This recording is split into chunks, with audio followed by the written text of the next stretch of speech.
Professor Jorge Rafael Nunes Rover, licenciado em Química e doutor em Filosofia, professor titular da Universidade de La Habana.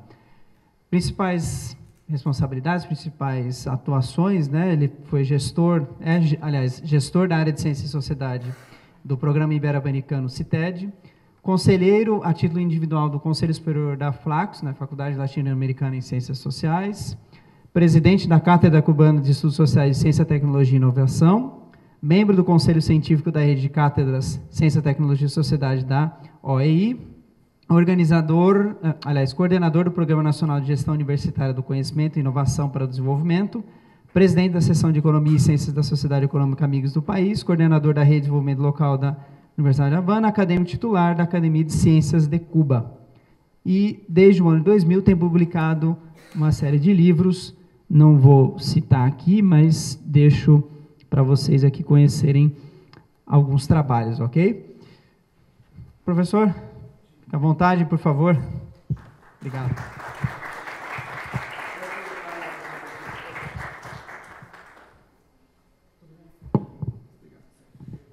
Pode colocar a apresentação?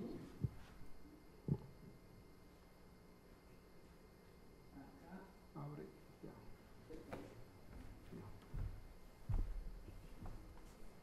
Boa tarde a todas e todos. Não sei se falar portunhol, falar espanhol. Acontece que quando eu não lembro nunca el portunhol, mas quando aterriza el avião aqui em Brasil, comienzo a misturar palavras de uma maneira absurda, ¿no? Voy a hablar de la manera que pueda, ¿no? Bueno, primero, muchas gracias por esta invitación y muchas gracias a ustedes, a todas y todos, por estar en esta tarde aquí reunidos, a los organizadores, a Andrea, a Gabriela, a las autoridades de la UNILA y, bueno, a todos ustedes que están aquí esta tarde. Cuando estábamos conversando sobre el posible tema de la conferencia, Gabriel me decía que en la UNILA no existía todavía un área de formación, unos programas de formación sistemáticos con relación a ciencia, tecnología y sociedad. Y que por eso probablemente sería mejor no dar una conferencia sobre un tema muy específico en ciencia, tecnología y sociedad, sino tratar de dar un panorama un poco más amplio para situar algunos puntos importantes dentro de esa agenda de ciencia, tecnología y sociedad. Voy hacia el final de la conferencia a hablar sobre qué tipo de enfoque, qué tipo de sugerencia se puede hacer desde ciencia, tecnología y sociedad a las universidades. Es decir, estoy tratando de buscar en un pensamiento de políticas universitarias qué contribución puede hacer ciencia, tecnología y sociedad. Estoy recordando ahora que en este mismo mes de junio se va a celebrar la tercera conferencia regional de América Latina y el Caribe de educación superior. Ocurre en el año del centenario de la Reforma de Córdoba y, como de costumbre, hay un gran debate acerca de la Universidad Latinoamericana, los rumbos de la Universidad Latinoamericana y todo lo demás. Bueno, yo creo que CTS puede participar de esa discusión con algún tipo de perspectiva que pueda enriquecer esos debates. Durante muchos años ocupé esa responsabilidad semejante a la de nuestro prorector. Fui prorector de pesquisa y posgraduación de la Universidad de La Habana y tengo la certeza que CTS tiene alguna cosa que decir sobre políticas universitarias. Entonces voy a dar un panorama sobre CTS y hacia más adelante voy a conversar sobre esa visión que desde CTS es posible dar para el debate sobre las universidades, y un debate sobre nuestras universidades es un debate sobre nuestras sociedades, a fin de cuentas. Entonces, pero quiero comenzar simplemente diciéndoles cuál es la experiencia de la cual les estoy hablando en lo que respecta a ciencia, tecnología y sociedad. Nuestros esfuerzos en ciencia, tecnología y sociedad comenzaron en la década de los 80, cuando creamos un grupo de estudios sociales de ciencia y tecnología en la Universidad de La Habana, que era más bien un grupo de gente de filosofía, mucho más que otra cosa, pero ya anunciaba que estábamos interesados por buscar algo en esa área que vincula los problemas de la ciencia, la tecnología y la sociedad, más allá de la filosofía de la ciencia, más allá de la filosofía de la tecnología, más allá de la sociología, más allá de las humanidades tradicionales, intentar una reflexión sobre ciencia, tecnología y sociedad. Ya en 1999, ese es el año en que se realiza la Conferencia Mundial de la Ciencia, que desarrolló en Budapest, Hungría, nosotros creamos ya una cátedra con el nombre de Cátedra de Ciencia y Sociedad. En Cuba, en la Universidad de La Habana en particular, las cátedras no son cátedras individuales, son cátedras, son espacios colectivos, como serían aquí los grupos, por ejemplo, como Maloca, ¿no? Grupos que se crean para converger intereses de diferentes personas que tienen que ver con ese asunto. Y creamos esa cátedra que en 2002 ya se convierte en una cátedra de ciencia, tecnología, sociedad e innovación.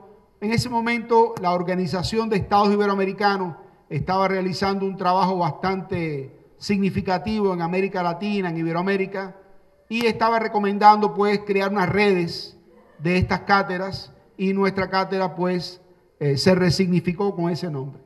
En la actualidad, esa cátedra de Ciencia, Tecnología, Sociedad e Innovación es también una cátedra iberoamericana, está reconocida así, centrada en el tema del conocimiento, la innovación y el desarrollo local. En esa cátedra iberoamericana convergen varias universidades que tienen programas y tienen intereses en este asunto de cómo la universidad y el desarrollo territorial, desarrollo local pueden articularse. ¿A qué nos dedicamos? Bueno, damos cursos para ingenieros, científicos, médicos, sociólogos, la gente más variada. Tenemos una maestría además en CTS que tiene unos 200 graduados, poco más o menos. Hacemos investigaciones, eventos, publicaciones. Trabajamos en la asesoría con la administración pública en Cuba también y con otros y en otros lugares. Es decir, eso más o menos es el contenido que nosotros tenemos en nuestra cátedra en estos momentos. Nuestra cátedra tiene algunos énfasis y yo quiero subrayar algo. Cuando uno habla de CTS, y vamos a mostrarlo con más detalle después, no está hablando de un campo uniforme.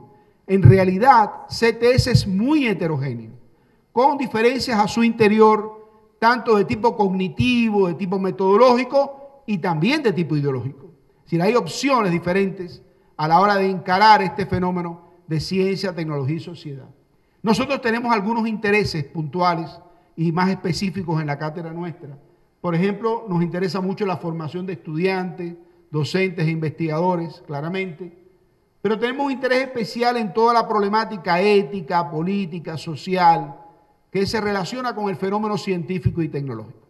Si nosotros también nos interesan los temas de gestión de la innovación, temas de la innovación en la empresa, puede interesar alguna cosa de eso, pero el centro de nuestro trabajo está pensado para debatir sobre la problemática ética, social, política, en que está relacionado el desarrollo científico y tecnológico.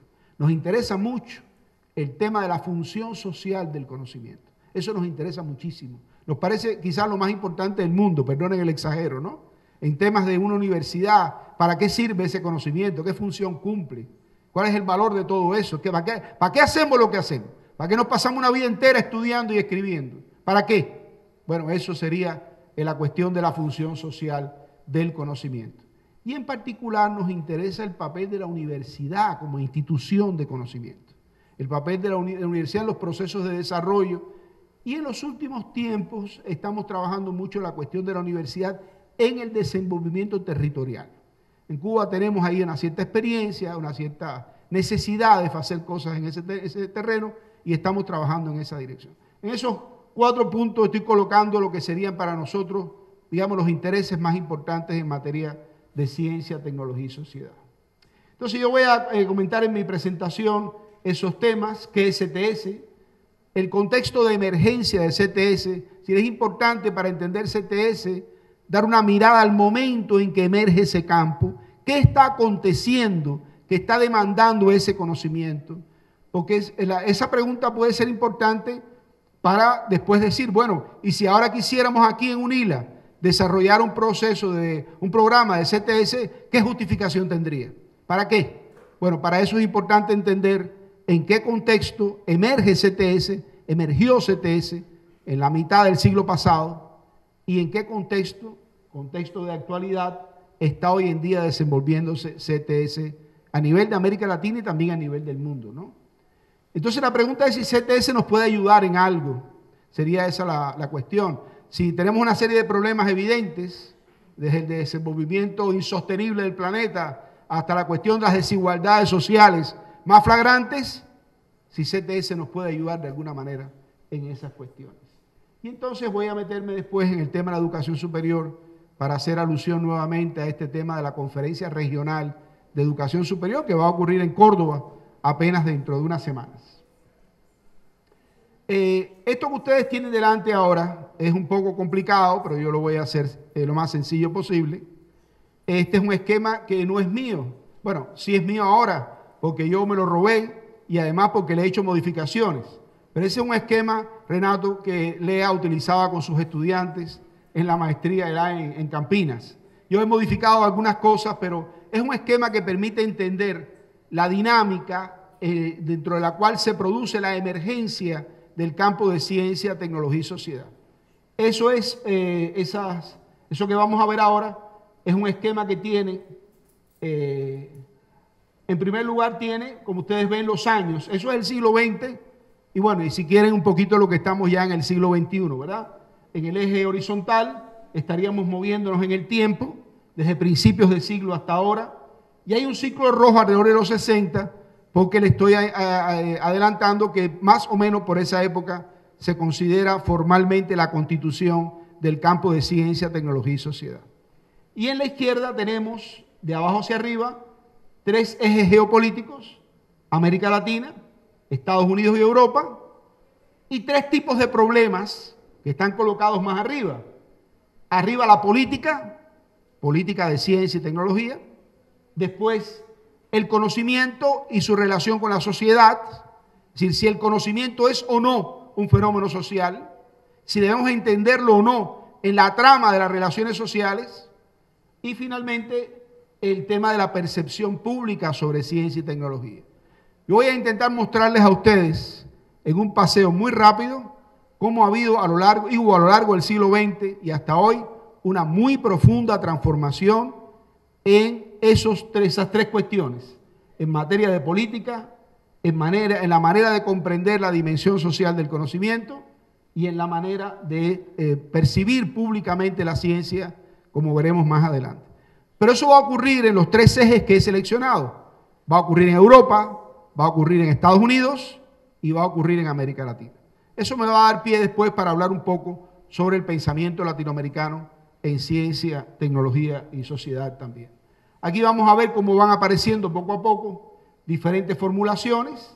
A inicios del siglo XX, en sus 2 primeras décadas, va a tener mucha importancia el empirismo lógico. No voy a explicar nada de eso, por supuesto, estoy pasando por encima, pero ya se va a dar una controversia allí con la sociología del conocimiento, ¿no? Va a darse un debate entre ese empirismo lógico que llegó a ser muy poderoso, llegó a ser hegemónico en el mundo académico occidental, pero ya desde el inicio nace con una réplica por parte de la sociología del conocimiento, insistiendo en que habría sí una manera social de entender el conocimiento que no era típica de ese empirismo lógico como ustedes conocen. En los años 30 se va a dar un debate que se da también fundamentalmente en Europa, es en el campo de la historia de la ciencia, entre las corrientes internalistas y las corrientes externalistas.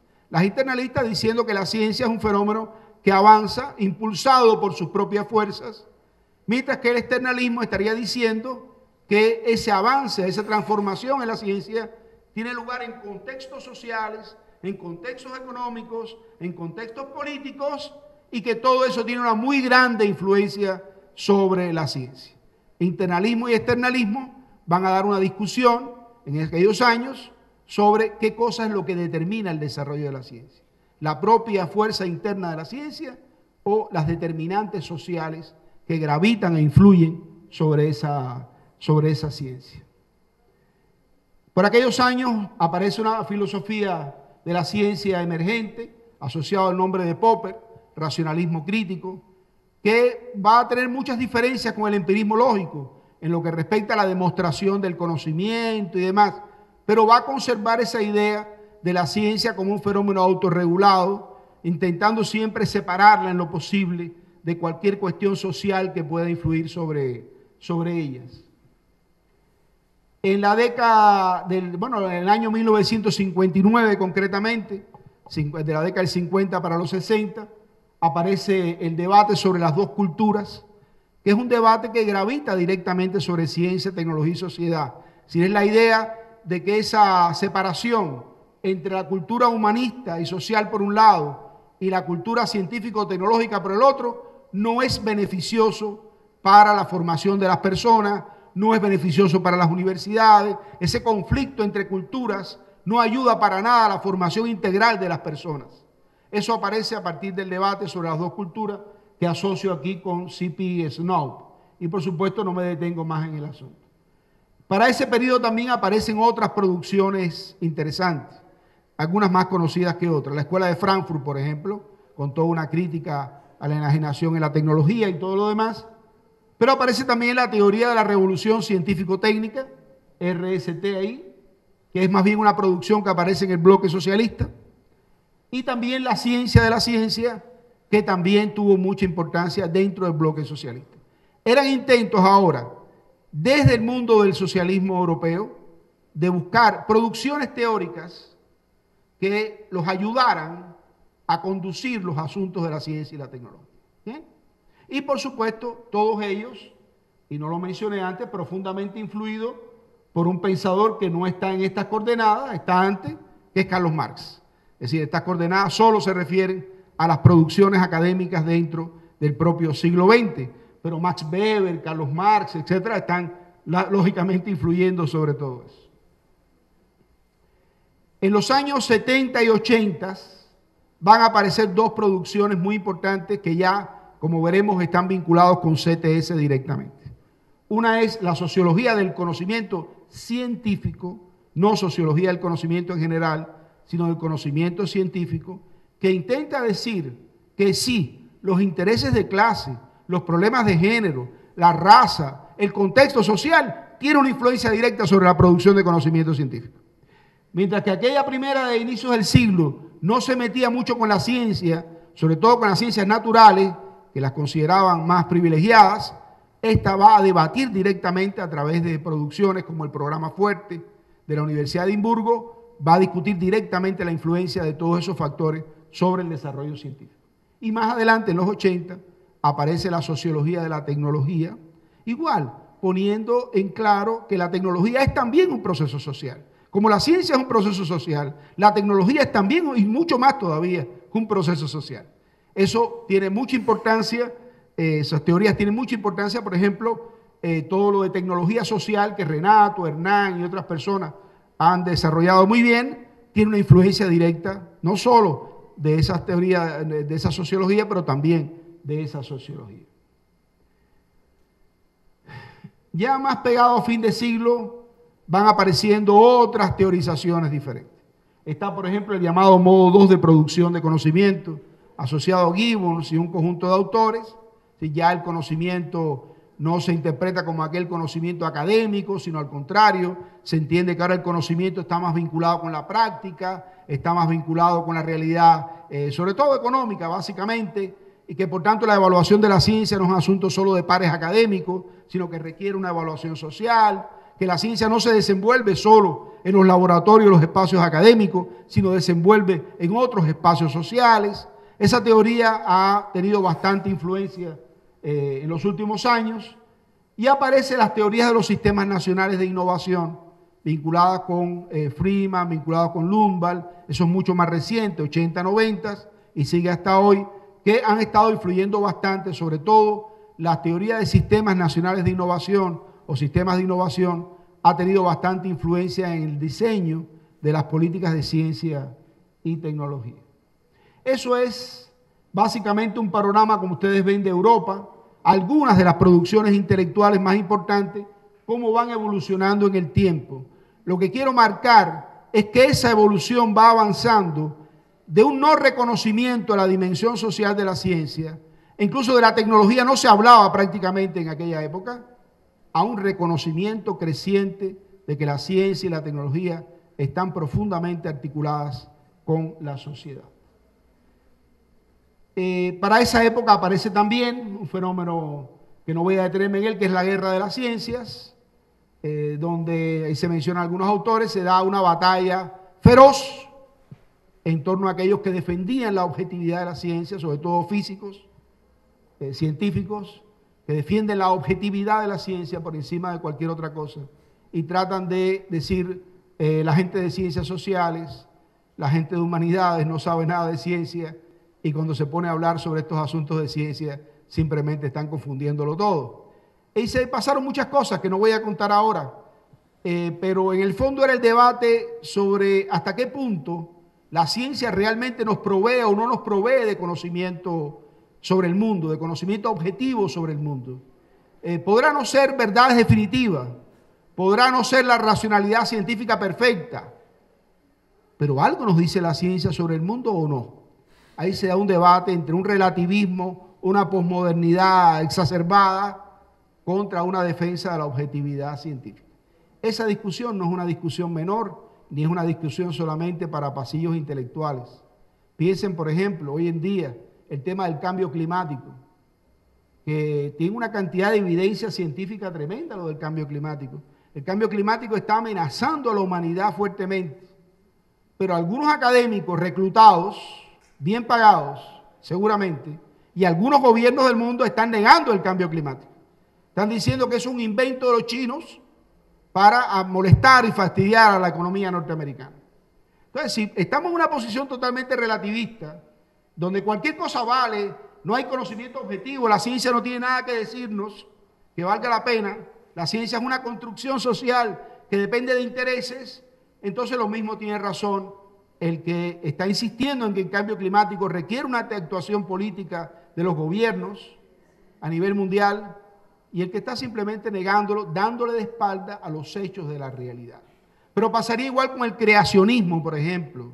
¿Por qué vamos entonces a no creer a la pseudociencia? Si la pseudociencia tiene el mismo valor que tiene la ciencia. ¿Por qué? Entonces ese debate en torno al valor de la objetividad del conocimiento no es un tema menor y que es preciso prestarle mucha atención, ¿no? En los Estados Unidos las cosas aparecen básicamente alrededor de la sociología. Me salté un poco, no importa. Alrededor de la sociología de la ciencia de Merton y todo el fenómeno del etos de la ciencia. Es sociología, es sobre la ciencia, pero no entiende una conexión profunda entre la ciencia y la sociedad. Más bien la ciencia como que aguarda al exterior de la sociedad aguarda al exterior de la ciencia, mientras la ciencia internamente se mueve con una racionalidad propia. Si en el contexto social se reconoce, pero no se le da la misma importancia. Posiblemente fue Merton el primero que habló de ciencia, tecnología y sociedad en su tesis doctoral antes de esa época. Y aquí aparece después la obra de Thomas Kuhn y la obra de Rachel Carson, que voy a mencionar después.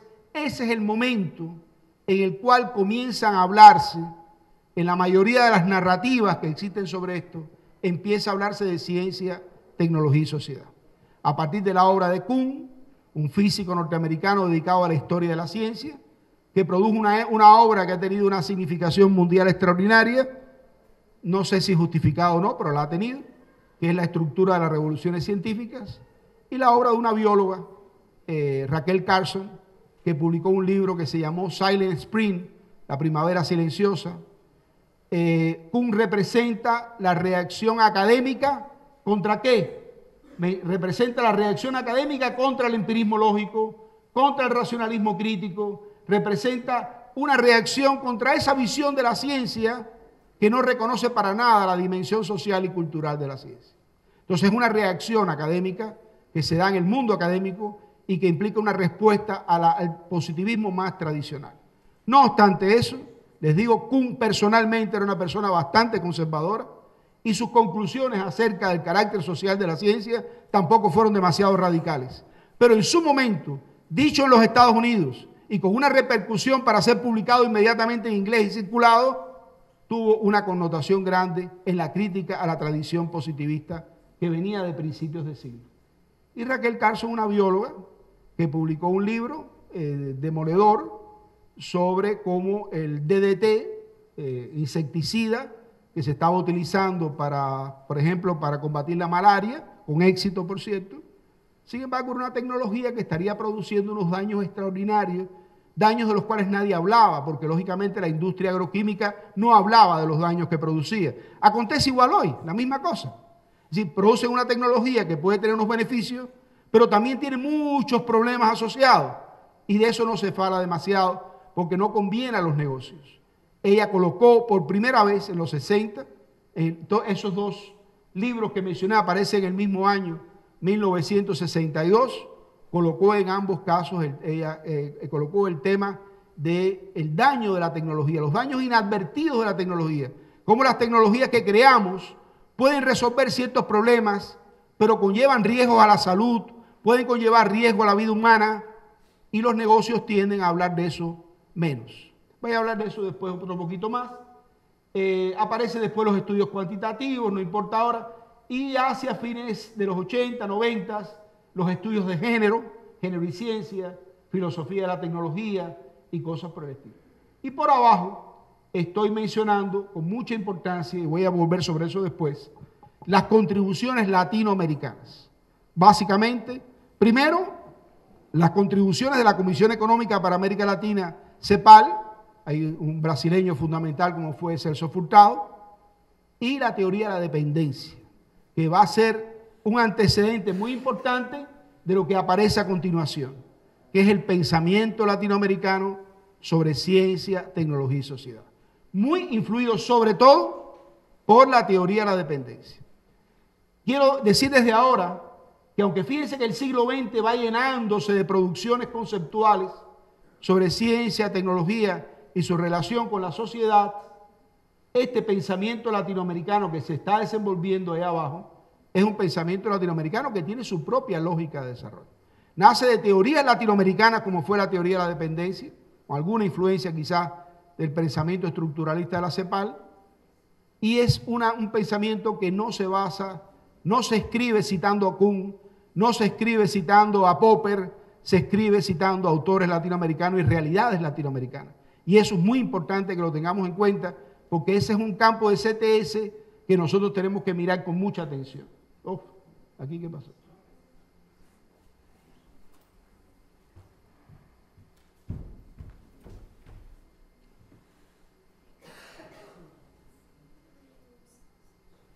Ya, muchas obrigado. Obrigado. Entonces, ahora, lo que tenemos hoy en día en América Latina pudiera ser capturado en esta idea, ¿no? Estudios sociales de ciencia, tecnología e innovación, ya no es PLACS, exactamente, PLACS lo ubico más bien en un periodo histórico. Ahora tenemos estudios sociales de ciencia, tecnología e innovación, tenemos producciones, por ejemplo, como esto de los arreglos productivos, innovativos locales, que trabajan nuestros compañeros de la Universidad Federal de Río de Janeiro. Sí, tenemos un conjunto de producciones latinoamericanas que nos hablan del tema de ciencia, tecnología y sociedad. Sobre eso voy a volver más adelante. Ahora, a nivel de las políticas, es importante entender que también el siglo XX fue cambiando mucho. A inicio del siglo XX, prácticamente hasta los años 30, 40, incluso 50, prácticamente no se reconocía tampoco la intervención del Estado en la ciencia. Hay un debate entre Michael Polanyi y John D. Bernal, Polanyi defendiendo la idea de la república de la ciencia autocontenida, la ciencia autónoma, la ciencia encerrada sobre sí misma, diciendo que cualquiera que intentara influir sobre la ciencia estaría haciendo un daño a la ciencia.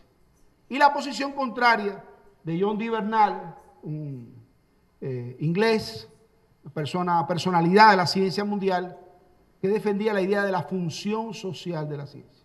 Él publica un libro en el año 1939 que lleva ese nombre, La función social de la ciencia. Fíjense, 1939, el año en que se inicia la Segunda Guerra Mundial, sí, al borde de la Segunda Guerra Mundial. Estamos hablando de un pensador que vio con claridad que la ciencia debía ser dirigida para utilizarla para las mejores causas y no para las peores causas. Ese era el debate a principios, pero no había realmente para esa época políticas de Estado en sentido estricto de ciencia y tecnología. Más adelante van a aparecer ya en la década de los 50, hacia los 60, las políticas para la ciencia, ¿sí? Ya a partir del fenómeno de la guerra, a partir de la intervención del Estado en la ciencia durante la guerra, estoy pensando, bueno, en particular en Estados Unidos, van a empezar a aparecer formulaciones que dicen claramente que sí es legítima la intervención del Estado en el desarrollo de la ciencia. Había intervenido el Estado en la ciencia durante la guerra y debería intervenir después de la guerra para convertir a Estados Unidos en la nación más poderosa del mundo, apoyado en la ciencia y además pues atender todas las necesidades del desarrollo de ese país. Y aparecen las políticas para la ciencia. Fíjense que ahí no se habla de políticas tecnológicas. La palabra tecnología no se mencionaba con frecuencia, al menos en aquella época. Más adelante van a aparecer políticas de ciencia y tecnología, ya en los 60 y los 70. Ya la dimensión tecnológica empieza a entrar en las políticas y más adelante pues esas políticas son cada vez más, como son hoy en día, políticas para la innovación. Políticas para la innovación, que una lectura posible de esas políticas para la innovación es innovación básicamente en una perspectiva económica, en una perspectiva de empresas, en una perspectiva de ganancia, en una perspectiva de competitividad. Pero nosotros podríamos dar una discusión sobre eso y resignificar los conceptos y hablar de otro tipo de innovación que tenga otro significado social distinto. Lo cierto es que a partir de los 80 y los 90 y hasta hoy, las políticas para la innovación son, digamos, las que más se emplean. Por tanto, fíjense que el siglo comienza con una discusión de si en la sociedad es importante o no para explicar el conocimiento, alrededor de ese debate entre entre el empirismo lógico y la sociología del conocimiento. Hay un debate sí o no. Ese empirismo lógico va a devenir hegemónico en el mundo académico, lo que trae como consecuencia que en los años siguientes prácticamente se subvalore la importancia de la sociedad para explicar el conocimiento. En los años siguientes sigue no. Y ya poco más o menos hacia los 60, a partir de la Segunda Guerra Mundial, es demasiado evidente que el Estado y muchos intereses más se están metiendo en el desarrollo científico. Entonces empieza a aparecer una respuesta distinta. Fíjense que trato de marcar con un sí más grande, ¿no? Tratando de decir de que sí, sí, sí. Y hoy en día muy poca gente se cree en serio de que el conocimiento, la ciencia y la tecnología no tienen un condicionamiento social muy importante. Hoy en día creo que las cosas están en ese sí grande que está por ahí. Eso sería un aval a la necesidad o la conveniencia de buscar enfoques como el de ciencia, tecnología y sociedad. La participación de la percepción pública sobre ciencia y tecnología. Hasta la mitad del siglo y poco más, esa era una imagen benefactora. ¿Qué quiere decir? Mientras más ciencia tengamos, más tecnología tendremos, y eso generará más riqueza y generará más bienestar. Si la ciencia es la garantía de nuestro bienestar. Ese es un discurso de la comunidad académica muy frecuente. Tenemos que hacer ciencia, no importa cuál, porque siempre la ciencia será benefactora. Esa es la idea que va a conservarse más o menos hasta la mitad del siglo y poco más. El libro de Raquel Carson y otras cosas más van a ir cambiando eso. A partir ya de la segunda mitad del siglo empieza a aparecer cada vez más la percepción, una preocupación social sobre ciencia y tecnología. Aparece el concepto de sociedad del riesgo, que está estrictamente relacionado con el tema tecnológico, y aparece la pregunta de si no tenemos ahora que renegociar las relaciones entre la ciencia, la tecnología y la sociedad. El nuevo contrato social de ciencia y tecnología, que fue el debate que se dio en la Conferencia Mundial de 1999. Pero la esencia de lo que quiero decirles es que ya prácticamente, primero, las políticas para la innovación son políticas de Estado, políticas empresariales, políticas volcadas a intervenir directamente sobre el conocimiento científico para orientarlo en determinadas direcciones y sobre el conocimiento en general.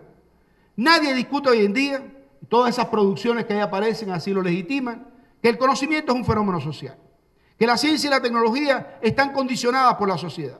Bien, y tampoco nadie discute que de ciencia y tecnología no podemos hablar simplemente como panaceas, como solución a todos nuestros problemas, sino tenemos que preguntarnos seriamente sobre qué ciencia necesitamos, qué tecnología necesitamos, cuáles son las prioridades, qué es lo que tiene que apoyar el Estado, qué es lo que tienen que apoyar las comunidades, qué tipo de ciencia y tecnología necesitamos los ciudadanos a estas alturas de la vida para poder enfrentar los problemas que tenemos, renunciando a esa tradición que ignora esa función social, ese papel social de ciencia y tecnología. Este es un esquema que también pertenece a Lea Velo y quiero simplemente resumir un poco lo que les venía comentando, ¿no? Fíjense que Lea colocó a la izquierda el tema de la concepción de la ciencia, después el modelo de política, después los actores clave y después las diferentes etapas. En la primera etapa, que corresponde al periodo 45-60, que yo hablé de él, ella dice que la concepción de la ciencia se observaba esencialmente como una concepción según la cual esa ciencia es universal y es neutra. Sí, da lo mismo la ciencia en Nueva York que en Foz de Iguazú. Da lo mismo hacer tecnología en Francia, en París, que hacerla en Río Grande del Norte. Da igual, es la misma cosa, es universal, es neutra, tiene el mismo valor en todas partes. Y que eso obedecía a un modelo lineal y ofertista, es decir, la ciencia debe ofrecer conocimiento, nuestras comunidades deben ofrecer conocimiento, escribir papers, hacer pesquisas, y eso va a ofrecer conocimiento a la sociedad y después hay un problema de qué hará la sociedad con eso, que es otra cosa diferente. ¿Bien? Y ahí, claro, los actores claves son los científicos los que tienen en la mano la llave para echar a andar todo ese mecanismo de oferta de conocimiento. Ya en los 60 y 70 la neutralidad es cuestionada, vean a la izquierda, empieza a aparecer ese enfoque lineal se mantiene, pero ya se empieza a tratar de conectar más la ciencia con la producción, ¿verdad? Y los científicos y las agencias de gobierno empiezan a tener un papel cada vez más importante. Junto con los científicos, las agencias de gobierno. En un tercer nivel, esa ciencia se pone al servicio de la competitividad de la ganancia. Estamos ya hablando de los 80 y los 90. Aparece la cuestión de la innovación tecnocientífica como la cuestión fundamental y las empresas emergen como los grandes actores de esos asuntos. No significa que los gobiernos desaparezcan, ni desaparezca la comunidad académica, pero las empresas toman un papel mayor. Lea especula, en realidad es una especulación, sobre lo que debería ser el siglo XXI. Y ese es un tema que a nosotros nos interesa porque la perspectiva e incluso las utopías tienen sentido para las personas que vivimos en este mundo que no es exactamente el que algunos de nosotros hubiéramos querido, ¿verdad? Pero hay que mirar hacia adelante. Entonces, Lea dice que la ciencia debía ser socialmente determinada, que debería tener una orientación social, trabajar para la cohesión, la inclusión, tiene que articularse con múltiples actores, comunidades, cooperativas, población, ¿verdad? Por tanto, la sociedad debía ser el gran actor y no solo las empresas privadas, por ejemplo, y eso debería ser, digamos, lo que acontecería en el siglo XXI. Hablando un poco entonces sobre esos años que he mencionado, en los cuales aparece el campo de CTS. Le llamo a ese periodo el contexto de emergencia del campo CTS. Contexto de emergencia.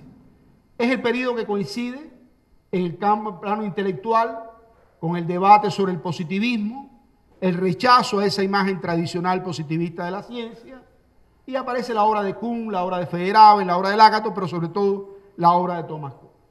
Y aparece el debate sobre la tesis de las dos culturas, que va a indicar la conveniencia de articular las humanidades, las ciencias sociales, con el debate sobre ciencia y tecnología, o con lo que los científicos y los ingenieros hacen básicamente, ¿no? Es un punto de vista, digamos, debate académico sobre esos temas. Pero el contexto de emergencia está marcado por otras realidades muy importantes.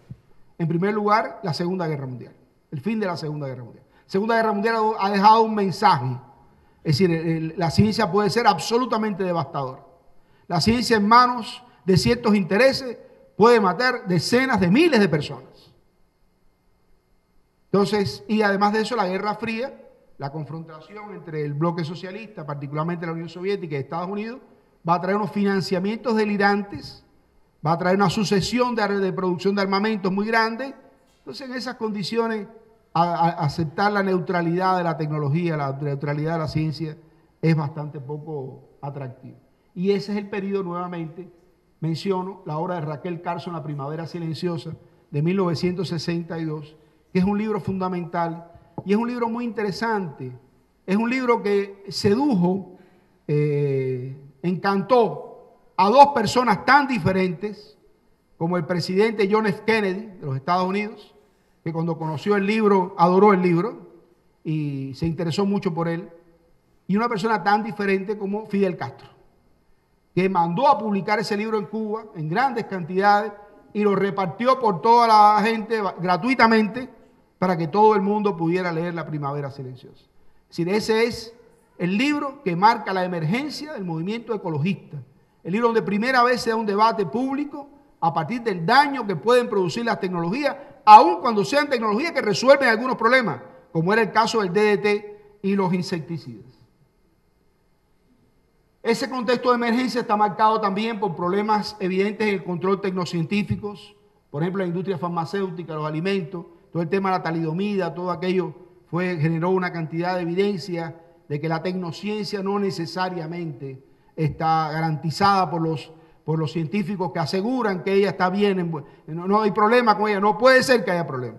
Hay que tener mucha preocupación, hay que tener precaución. Está el tema del riesgo, que por aquella entonces no se hablaba mucho o no se hablaba, pero que hoy en día sabemos que es de una importancia muy grande.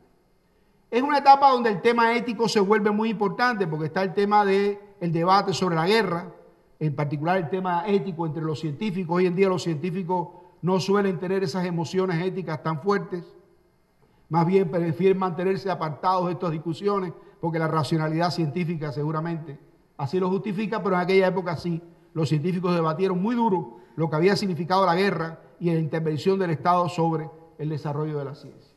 Y por aquella época aparece también el tema del desarrollo como parte de la agenda internacional, a partir del Plan Marshall, en América Latina la Alianza para el Progreso de Kennedy.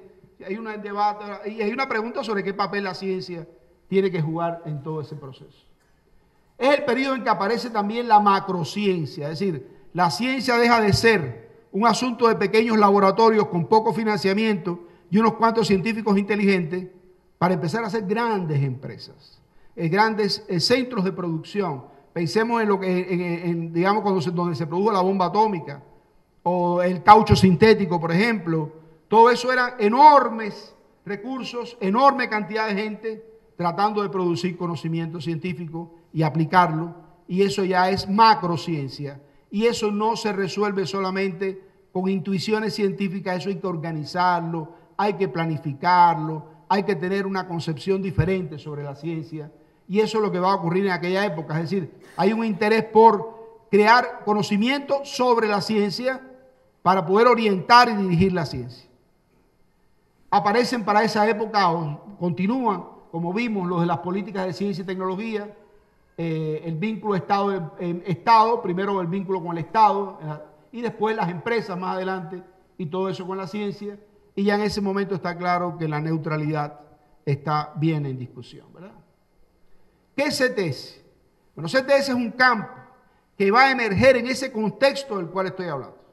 Un contexto que va a emerger en los 60, que tiene esas características. Se trata de una reflexión sobre ciencia y tecnología en los contextos sociales que en ese momento se estaban produciendo. La macrociencia, el efecto de la guerra, el dilema ético, los problemas del control tecnocientífico, los daños ambientales. Ahí va a emerger un campo que va a problematizar esas relaciones entre ciencia, tecnología y sociedad. Hoy en día es un campo internacional muy bien institucionalizado. Yo puedo decirle que 200 o 300 universidades de las más importantes del mundo tienen programas de ciencia, tecnología y sociedad, también en América Latina. Es un campo interdisciplinar, el tema de la interdisciplina yo sé que interesa especialmente a UNILA, y su propósito general fue así formulado de una manera breve, ¿no? Entender los aspectos sociales del fenómeno ciencia y tecnología, tanto en lo que respecta a sus condicionamientos sociales, como lo que atañe a sus consecuencias sociales y ambientales. Pero no piensen en ciencia y tecnología en general, piensen en, digamos, el desarrollo de la agricultura, ¿verdad? Con base a agroquímicos, por ejemplo. ¿Qué condiciona eso? ¿Qué implicaciones tiene? O la propia presa bellísima que vamos a ver mañana, ¿por qué aparece? ¿Qué consecuencias tiene? Si todas las comunidades se benefician con eso o no se benefician con eso. ¿Qué implicaciones tiene esos desarrollos tecnológicos? En fin, no lo vean como algo general, traten de pensarlo para cuestiones particulares que están más relacionadas con la vida nuestra. Lo que quiere decir en concreto es que hay que ver por qué se desarrolla la ciencia y la tecnología, por qué se hacen esas selecciones de financiamiento en ciencia y tecnología y por qué no se hacen otras, y qué consecuencias sociales, éticas, políticas, culturales tienen esos desarrollos científicos y tecnológicos. Por ahí está un poco el campo CTS, que como decía antes era bien heterogéneo, ¿no? Y se trabaja en algunas cuestiones. Se investiga en CTS, por ejemplo, se enseña en CTS, en la educación tiene un peso muy fuerte, en algunos países como España, por ejemplo, en la enseñanza media, también en la enseñanza superior, pero muy fuerte en la enseñanza media, en algunos países incluso en la enseñanza primaria, de manera que cuando se le enseña a los niños, a los jóvenes, sobre ciencia, se le muestra que la ciencia tiene consecuencias sociales y que la ciencia que tenemos no es la única posible, la que tenemos es la que ha sido socialmente construida a partir de actores, de intereses, de fuerzas sociales que han financiado y desarrollado esos campos de conocimiento. Y mucha importancia para la política. La idea de CTS básicamente, en esencia, es que la ciencia, la política científica no puede ser un asunto ni de los tecnócratas ni de los científicos solamente.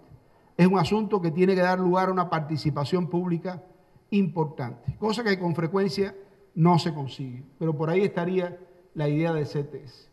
Lo que trae como consecuencia entonces que nosotros podemos aquí, de una manera muy esquemática, mirar a la izquierda lo que sería esa imagen tradicional de la ciencia que venía de principios del siglo XX, recuerden, y a la derecha lo que sería una concepción CTS que estaríamos, digamos, promoviendo como alternativa a esa concepción tradicional.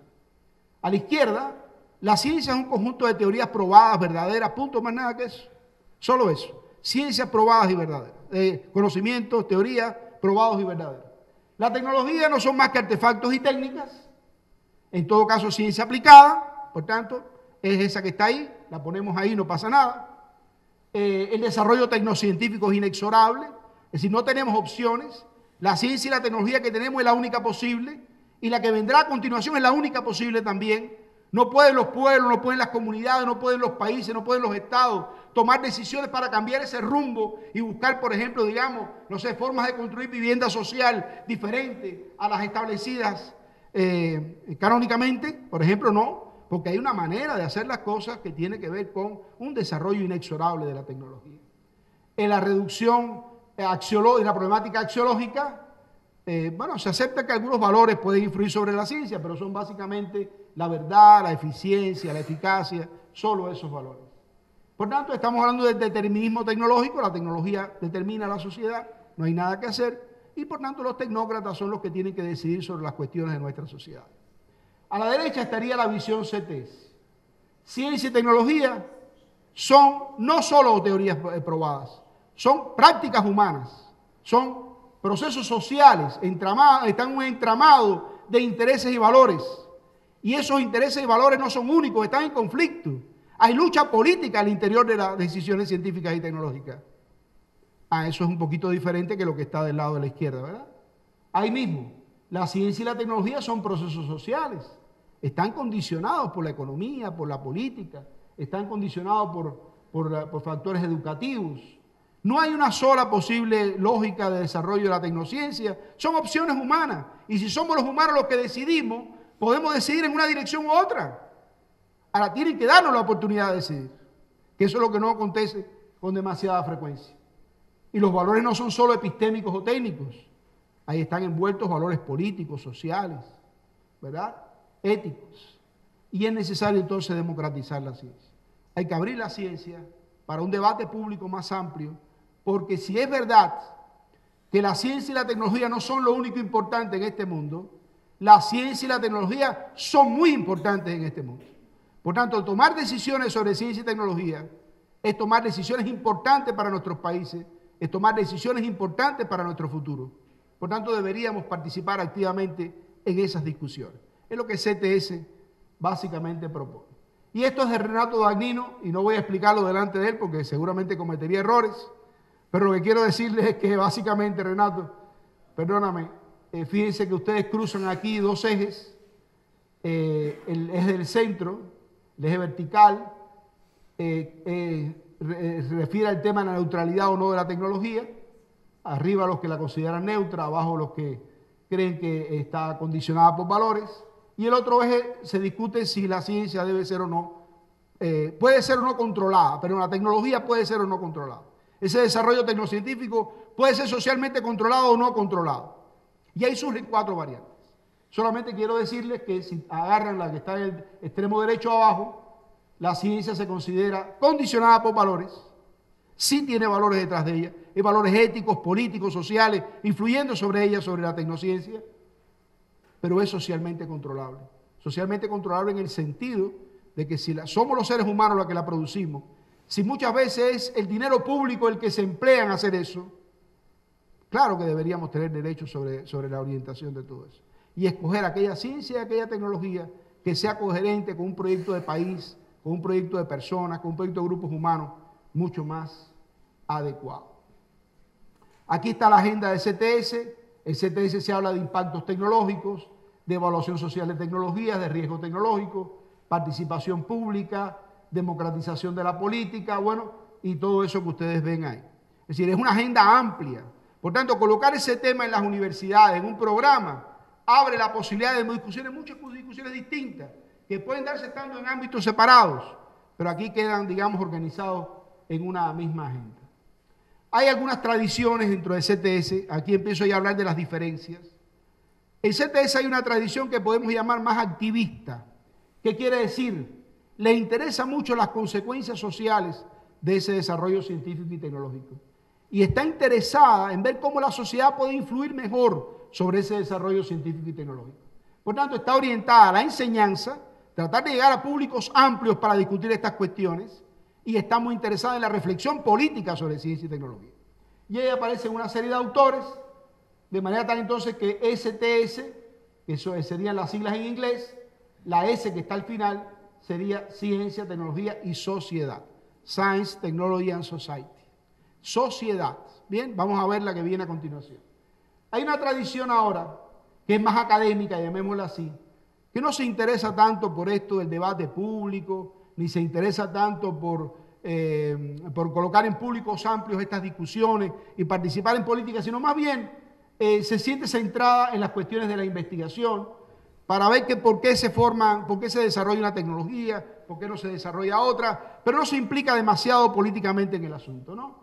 Entonces ahí, bueno, ahí hay una serie de producciones. Lo que quiero llamar la atención es que STS, ahí S no significa sociedad, significa studies, Science, Technology, Studies. La palabra sociedad desaparece de esa discusión. Fíjense que eso es importante, porque en español hablamos de ciencia, tecnología y sociedad, pero eso tiene diferentes acepciones en otros contextos. Tenemos que ser claros para tomar nuestras propias opciones. Y hay campos muy relevantes y menos mencionados. El marxismo, desde los clásicos, por ejemplo, hasta la obra en el siglo XX de John D. Bernal, que mencioné antes, que es una obra fundamental, pero también el pensamiento latinoamericano sobre ciencia, tecnología, dependencia y desarrollo social, que es una de las maneras en que se denominó en su momento, donde hay una serie de autores implicados, voy a hablar después de eso, y según el Renato Dagnino, que está aquí con nosotros, dice que eso fue precursor del CTS en el mundo. Y es correcto decirlo así, porque si ven el esquema que pusimos al inicio, este pensamiento latinoamericano se está desenvolviendo en los 60, básicamente en lo adelante. Por tanto, no apareció ahora como reflejo de lo que se discutió en Europa y Estados Unidos, sino fue un movimiento intelectual gestado de América Latina a partir de las propias teorías sociales que se estaban dando en América Latina.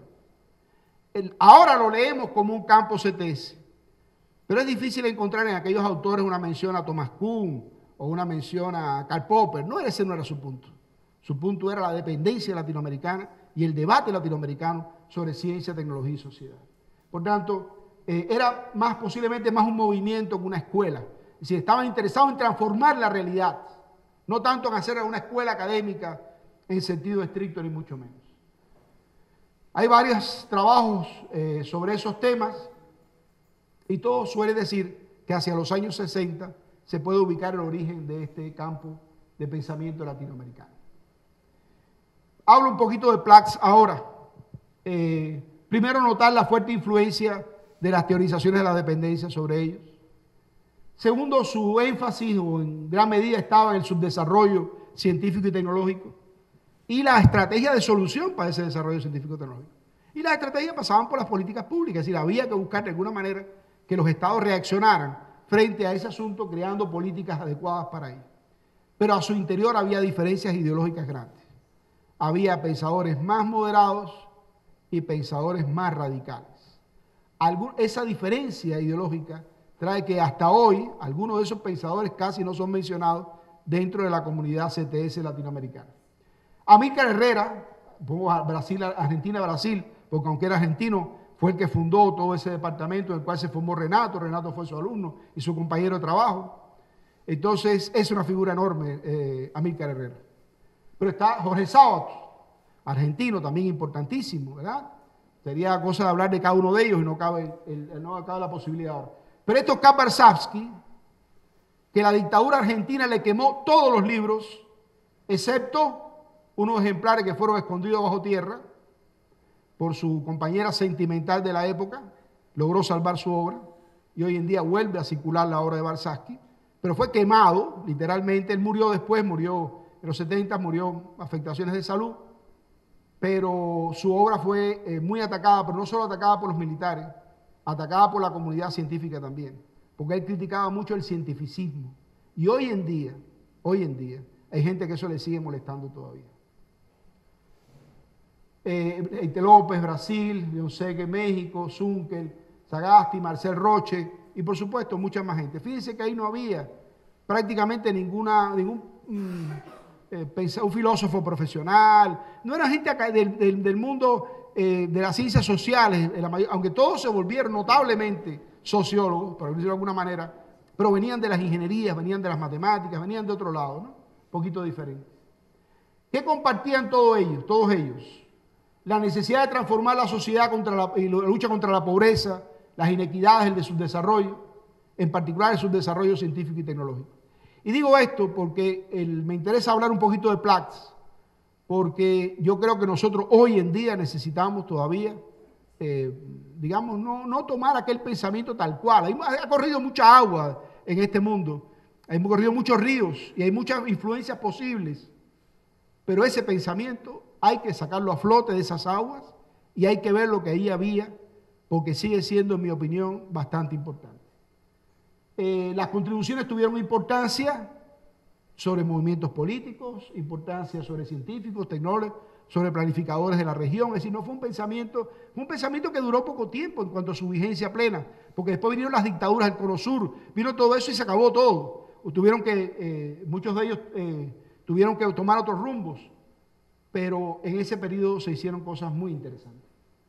Algunas obras que se publicaron, solamente estoy mencionando algunas de ellas, les digo que realmente valen mucho la pena. Al final pongo una frase de Sábato que refleja el asunto. Sábato decía: son contribuciones regionales, no refritos de traducciones extranjeras. Más adelante a lo mejor hay más refritos que construcciones propias, ¿no? El marco conceptual de Plax, rápidamente.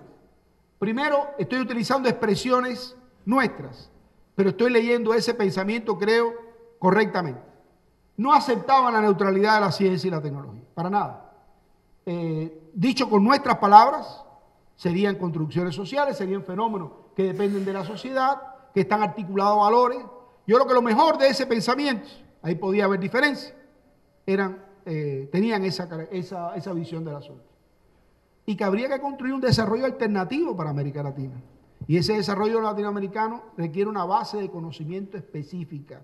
Es decir, no es tomar lo último de la ciencia mundial, no es sumarse a cualquier moda científica internacional, es crear aquella base de conocimiento que sea posible para construir el desarrollo que América Latina necesita.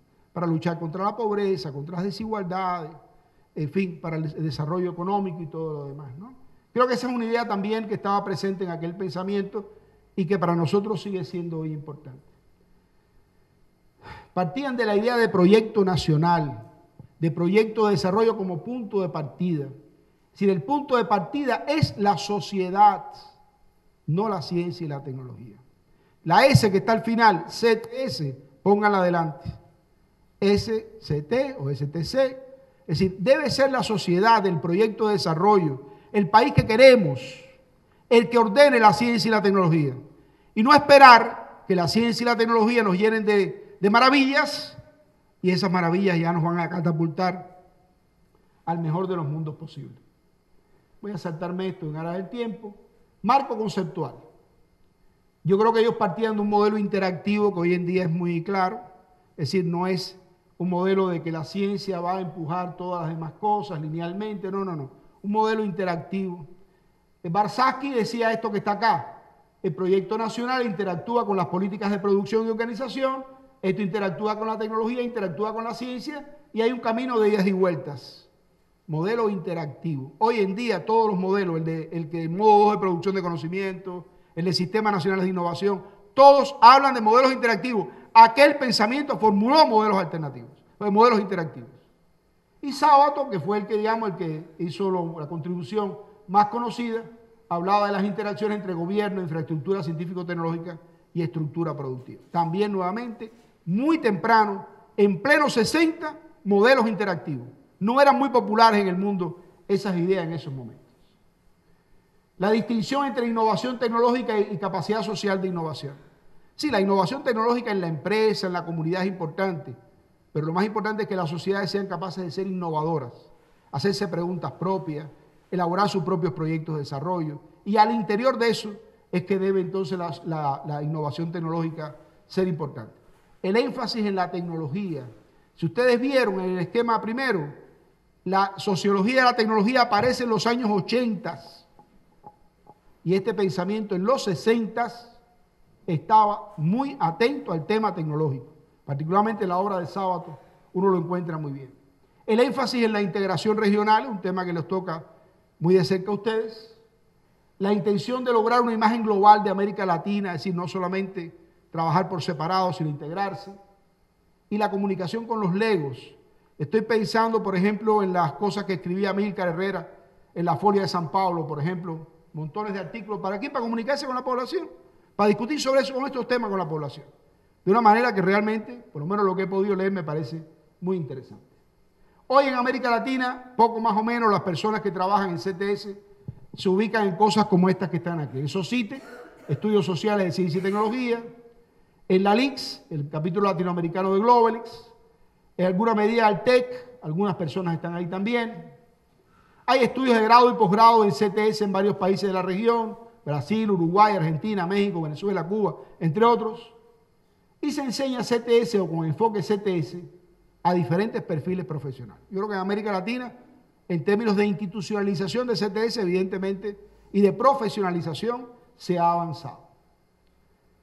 En la década reciente, y doy algunos datos, en la década pasada, RICIT habla de gobiernos pro ciencia, tecnología e innovación, que se dieron en un contexto económico favorable. Pudiera ser los gobiernos de Brasil, pudiera ser el gobierno de Rafael Correa en Ecuador, un contexto económico favorable, y apostaron, o dieron recursos, crearon algunas capacidades para el desarrollo de la ciencia. Otra cosa es cómo se hizo, pero en principio favorecieron eso con algunos recursos. Aparece en esa etapa un interés por la educación, en particular por la educación superior. Sin duda, en Brasil también se dio, en Ecuador se dio muy fuertemente. Y regresaron en ese entonces algunas formulaciones que eran propias de Plax, como es la participación del Estado, por ejemplo, y de las políticas públicas. La idea de la integración también se retoma en ese momento con esos gobiernos. Hay un interés creciente en la formulación de las políticas, al menos en la formulación de las políticas. La vida puede ser diferente, a favor de que la ciencia y la tecnología atiendan la inclusión, la cohesión social, ¿verdad? Que la educación debe extenderse al conjunto de la población. Hay una formulación de políticas de ese tipo. Incluso en países absolutamente de derecha, algunas políticas públicas de ciencia y tecnología comenzaron a tomar ese tipo de discursos. Y es verdad que en el periodo de la ciencia latinoamericana creció.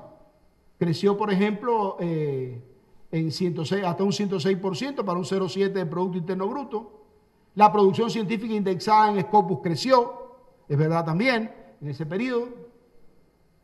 La cantidad de jóvenes estudiando en las universidades pasó de un 21% a un 40%, aproximadamente un 40%, pero el sector más pobre ya no creció en igual medida, por supuesto.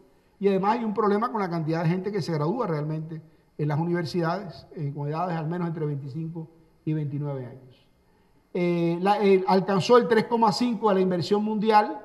América Latina llegó a ser el 3,5% de toda la inversión mundial, pero fíjense que altísimamente concentrada en 3 países, Brasil, Argentina y México. El resto de América Latina, Cuba incluida, todo eso representa aproximadamente un 12% más o menos del dinero que se gasta en la región en ciencia, en investigación, desarrollo y demás, ¿no? Entonces, por tanto, si bien creció, ese 3,5 fue un crecimiento, en términos de total mundial, 3,5, 3,5. Solo Europa tiene más de 30%, por supuesto Asia, por supuesto Estados Unidos. Sí, América Latina es absolutamente periférica en términos mundiales, de acuerdo con estos indicadores. El 0,7 alcanzado del Producto Interno Bruto dedicado a investigación y desarrollo, bueno, sí, que fue un crecimiento, pero Corea del Sur e Israel rondan el 40%, Estados Unidos el 28%, Alemania. Brasil fue el único que pasó del 1% en la época de los gobiernos del PT, con el 1,27%. Los investigadores crecieron también, llegaron a ser el 3,9% del total mundial. Brasil de lejos es el que más investigadores tiene, como se ve ahí claramente. Nuevamente, si sumas México, Argentina y Brasil, es prácticamente el 80 y tantos % de la ciencia latinoamericana. Las patentes, sin embargo, descendieron, eso tiene lógica, en el sentido de que la ciencia latinoamericana se usa poco para el sector productivo, las patentes descendieron. Y lo esencial y para mí más importante, que CTS tiene que lidiar en América Latina con eso. Esto quiero enfatizar. Escasa conexión entre la producción y el uso de los conocimientos.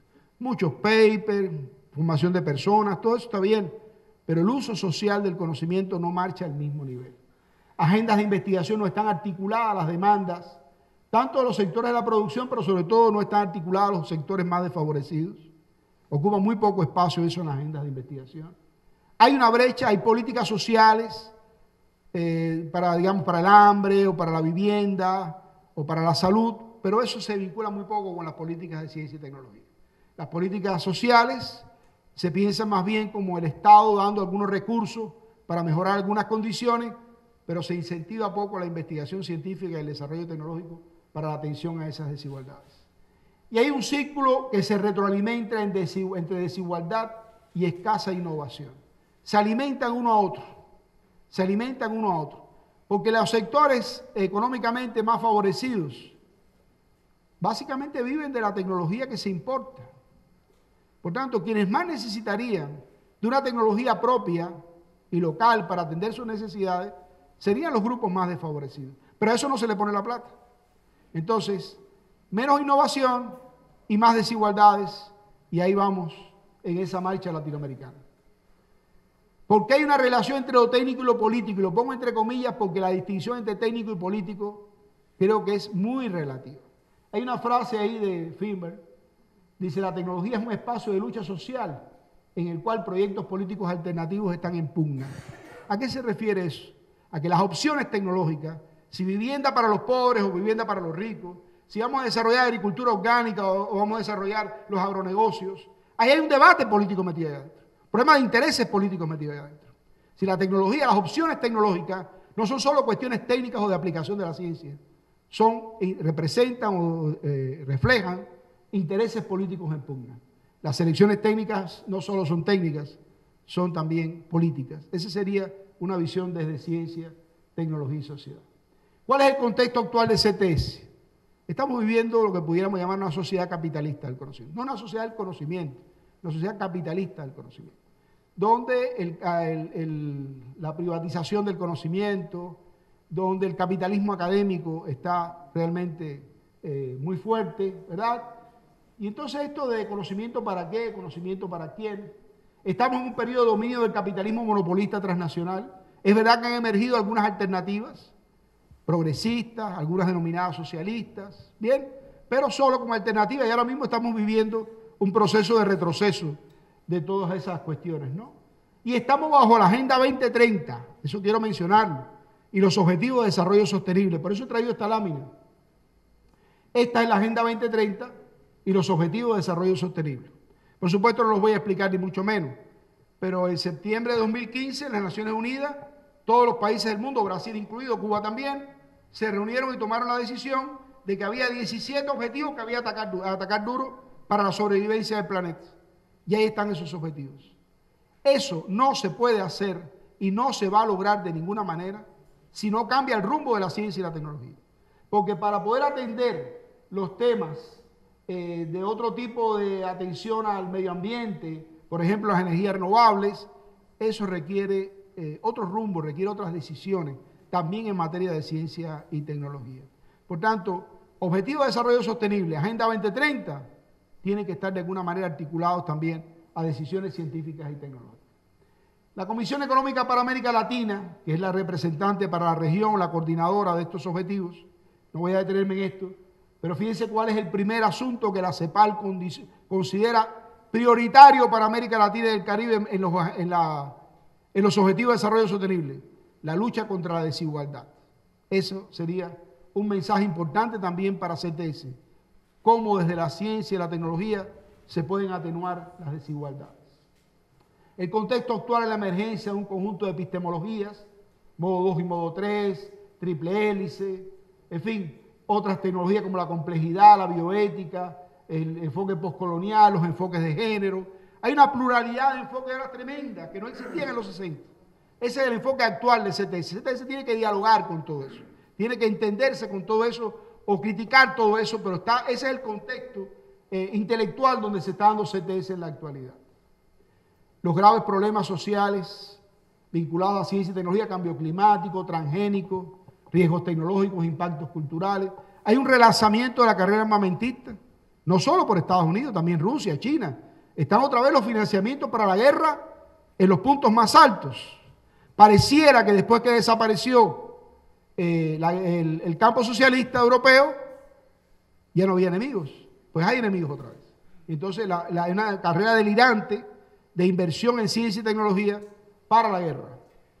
Hay una enorme polarización de las capacidades de ciencia, tecnología e innovación, mucho mayor que en la mitad del siglo pasado. Es verdad que hay nuevas potencias que están emergiendo, se habla, China claramente, por supuesto, si la India, que si Brasil, que si los BRICS, que podrían ser alternativas. Lo cierto es que una parte muy grande de la ciencia y la tecnología mundial está concentrada en aproximadamente 10 países del mundo. Y esos 10 países tienen un poder absoluto sobre muchísimas cosas. Por tanto, el tema de la soberanía y el tema de ciencia y tecnología para nuestro propio desarrollo no es un problema político menor, es un problema político bastante importante. Richard Levins, que ya falleció, honoris causa de la Universidad de Harvard, tiene una frase ahí que se las voy a dejar para que ustedes la vean después, pero en esencia se trata de lo siguiente: la ciencia actual es muy sofisticada, es capaz de hacer cosas extraordinarias, súper detallosa, tiene publicaciones fantásticas, pero es profundamente irracional. Y es profundamente irracional porque se dedica esencialmente a lo que no tiene que dedicarse. Por eso Richard Levin dice: defendamos la ciencia es un producto de la cultura, tenemos que cultivar la ciencia, pero critiquemos la ciencia también, porque hay que buscar la manera de que esa ciencia responda mejor a las expectativas de nuestros países y nuestras necesidades. Pregunta: ¿puede CTS participar de las transformaciones que se deducen de las cosas que estamos hablando? Un texto de Steve Fuller identifica dos problemas y lo quiero relacionar directamente con América Latina y con nosotros. Primer problema, según Fuller: hay un sector de CTS que, dice Fuller, padece de paradigmitis, es decir, está enfermo de su propio paradigma, se encierra en su paradigma, vive dentro de su paradigma, investiga en su paradigma, hace estudios de caso con su paradigma, hace tesis de maestrado con su paradigma, hace doctorado con su paradigma, pero solo en los límites de su paradigma. No se preocupa demasiado por modificar la conexión entre la ciencia, la tecnología y la sociedad, no se enrola en esfuerzos colectivos, es decir, hace más bien ciencia sobre estos temas, pero sin interesarse demasiado por salir de esos límites. Ese es el primer problema. El segundo, bueno, esto lo ilustra Fuller con un asunto que voy a saltarme ahora. Y el segundo problema es, CTS ha prestado muy poca atención a las universidades. Atención a este problema. Es decir, según Fuller, un investigador inglés de origen norteamericano, CTS no le presta demasiada atención a las universidades. Dice gravísimo error, dice Fuller. Dice que hay que valorizar la función social de la universidad. Tiene que convertirse, es decir, como institución donde el CTS se cultive, ¿verdad? Donde, sin embargo, eso ha brillado por su ausencia. CTS está, al menos en la experiencia norteamericana y la experiencia europea, bastante de espaldas a la universidad. Creo que exactamente en América Latina no es así. Creo que en América Latina ha habido más atención al tema universitario, no sé si todo el que debiera, pero un poco más seguramente. Padece CTS en América Latina y el Caribe de la paradigmitis denunciada por Fuller, es decir, por esa asepsia, por la participación pública más abierta y encerrarse en el paradigma. Bueno, Vacarezza dice que hay una gran diferencia entre los actuales estudios sociales de ciencia y tecnología en América Latina y aquello que Plax quería. Y justamente la diferencia está en que, primero, este de ahora es mucho menos crítico que aquel, y en segundo lugar, este de ahora es mucho menos original que aquel. Entonces, está más institucionalizado, más profesional, tiene menos filo crítico y es menos original en su planteamiento. Entonces, ¿qué CTS necesitamos en América Latina? Cualquiera. Se trata ahora de traer CTS, ponerlo aquí en la UNILA y ya tenemos un programa CTS. No, fíjense que estamos pisando campo minado y hay que andar con mucho cuidado. De Sousa Santos habla de las universidades, habla de la necesidad de reconquistar la legitimidad de las universidades y ahora en 2018 vamos a tener un nuevo debate sobre la Universidad Latinoamericana y el tema de la pertinencia social de la universidad aparece. ¿Puede CTS ocupar un espacio, y estoy ya avanzando hacia el final, en los procesos de formación e investigación de profesores, estudiantes, administradores, para ayudarnos a pensar estos problemas? Yo creo que sí, porque CTS nos recuerda que la ciencia no se agota en sus teorías y sus métodos, que nuestra práctica científica está inscrita en la sociedad, en la cultura, nuestra práctica científica, la de nosotros mismos, que ello requiere entonces una actitud lúcida e informada sobre el conocimiento, para qué sirve el conocimiento, qué función cumple el conocimiento. Eso CTS lo dice claramente, y decírselo a los estudiantes, decírselo a los profesores, decírselo a los administradores pudiera no ser un asunto de poca importancia. Por tanto, la metodología de la investigación le falta algo si no incorpora ese debate ético y político sobre la ciencia y la tecnología. Sería lo que CTS estaría proponiendo. Esto implica que CTS debe contribuir a lo que Jameson llama una imaginación híbrida. Es decir, no basta solo con crear competencia en las personas para resolver problemas científico-técnicos, sino hay que ayudar a las personas a pensar qué problema científico-técnico debe abordar. ¿Para qué son esos problemas? ¿Qué función cumplen? ¿Para qué sirve eso? A eso Jameson le llama la imaginación híbrida. Una imaginación que implica no solo capacidades académicas, intelectuales, profesionales, sino una capacidad, una lucidez en pensar aquellos problemas sociales, aquellos problemas de la realidad que merecen ser abordados desde la ciencia y la tecnología. ¿Qué CTS recomienda a las políticas universitarias? Primero, favorecer la democratización del conocimiento y el acceso al conocimiento. Eso implica apropiación social del conocimiento. Implica fomentar formación avanzada entre profesores y estudiantes, porque el desarrollo que necesitamos obliga a buscar universidades robustas. Hay que fortalecer la pertinencia de las instituciones de educación superior. No se puede hablar de calidad sin pertinencia. Esa calidad solo basada en papers u otras medidas cuantitativas es bastante estéril. Tiene que incorporar la cuestión de la pertinencia como una cuestión clave. ¿Para qué se hace ese conocimiento? Cuando asimilamos tecnologías, cuando adaptamos tecnologías, hay que entender que ellas no solo son aparatos que usted pone aquí o pone allá, tienen consecuencias sociales, no son neutrales, implican valores, implican opciones. ¿A quién queremos beneficiar con eso? ¿A quién perjudicamos con eso? ¿Quién se enriquece con eso? ¿Quién se beneficia? ¿Quién no? Eso en las universidades no pareciera ser un mensaje menor.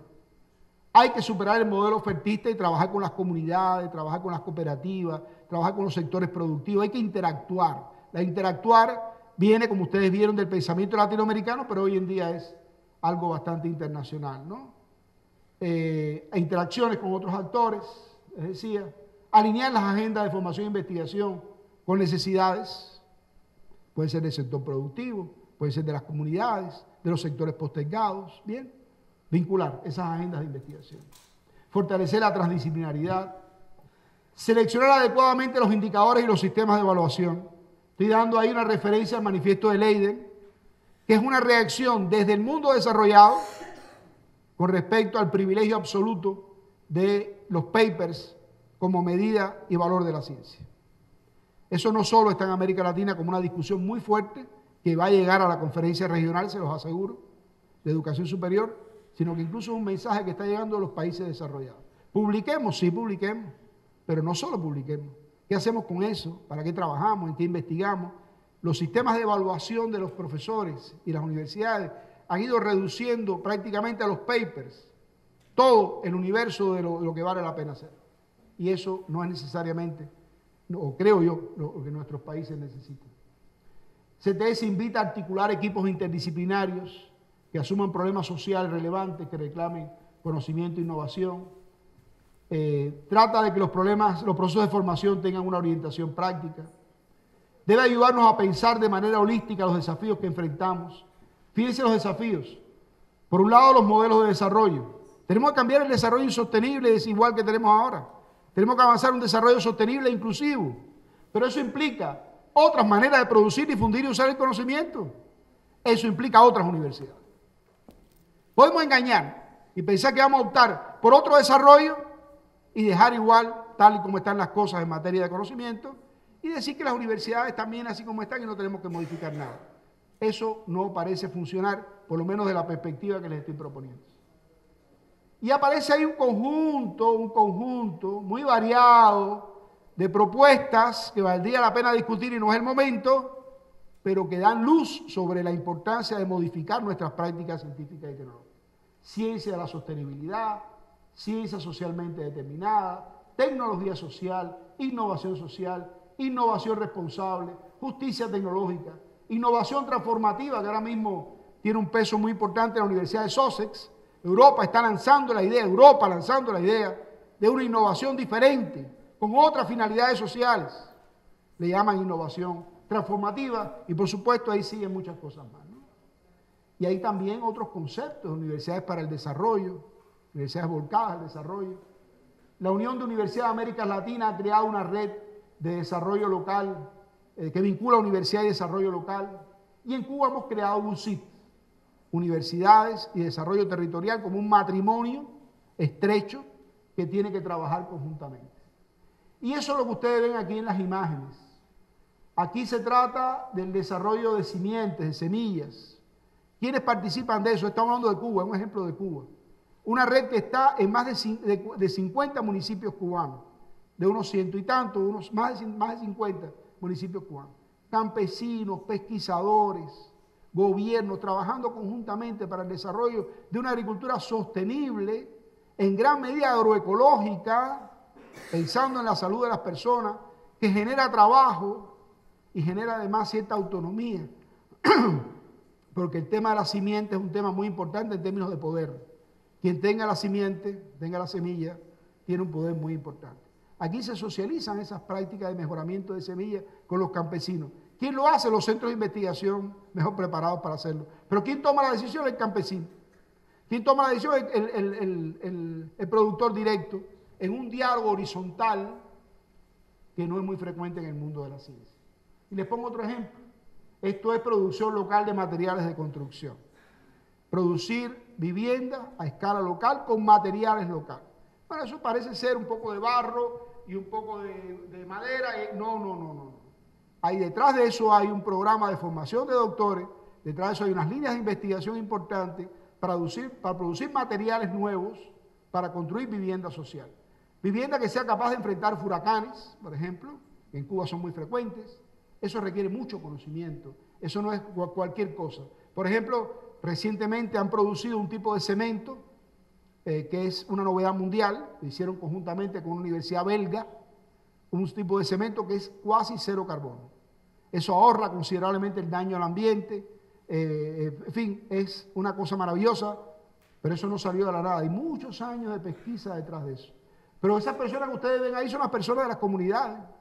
Esas personas están construyendo sus viviendas, pero la están construyendo, por una parte en coordinación con el Ministerio de la Construcción, por la Administración Pública, pero por otra parte con los pesquisadores que se dedican a esos temas. Arquitectos, ingenieros civiles, pero participan sociólogos, participan economistas.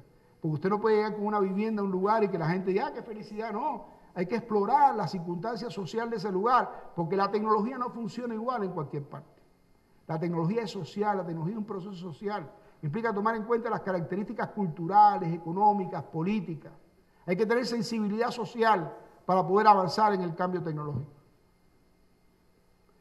Y esto es, por ejemplo, en este caso, los biodigestores. Es un camino para la energía renovable. En Cuba se funciona bastante.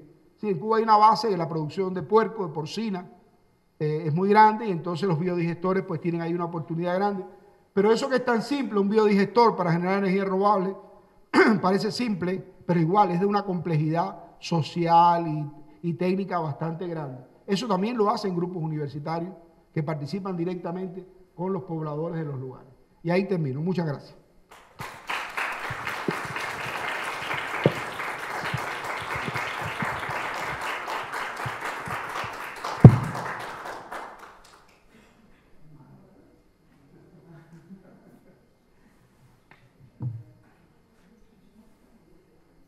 Miren, en esencia lo que quiero decir es que sí, creo en CTS porque me dedico a eso, y me dedico a eso porque creo en eso. Pero hay que pensar muy bien qué CTS queremos. No todos van igual con los grandes combates que tenemos por delante. No se trata simplemente de formar doctores de CTS y ya. Hay que tratar de llegar a públicos amplios, hablar con los ingenieros, hablar con los científicos. Hay que discutir estos temas y yo creo que de esa manera podemos hacer un pequeño aporte social. Pequeño, pero no desestimado.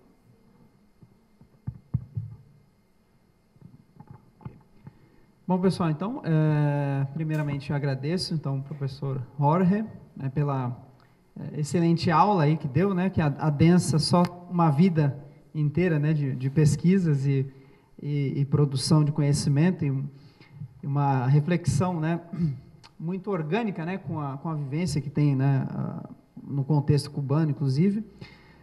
Eu queria só antes combinar com vocês se a gente pode ir até por volta aí de umas 7 horas aqui no debate, fazemos uma pausa aí de uns 10, 15 minutinhos para tomar uma água e para retornar, né, aqui a nossa mesa da noite. Tudo bem? Vocês acham razoável? Fazer, então, uns 20 minutos aí de debate. Agora são 20 para 7. Bom, eu tenho algumas questões, né, junto com a Andréia ali, para colocar, mas acho que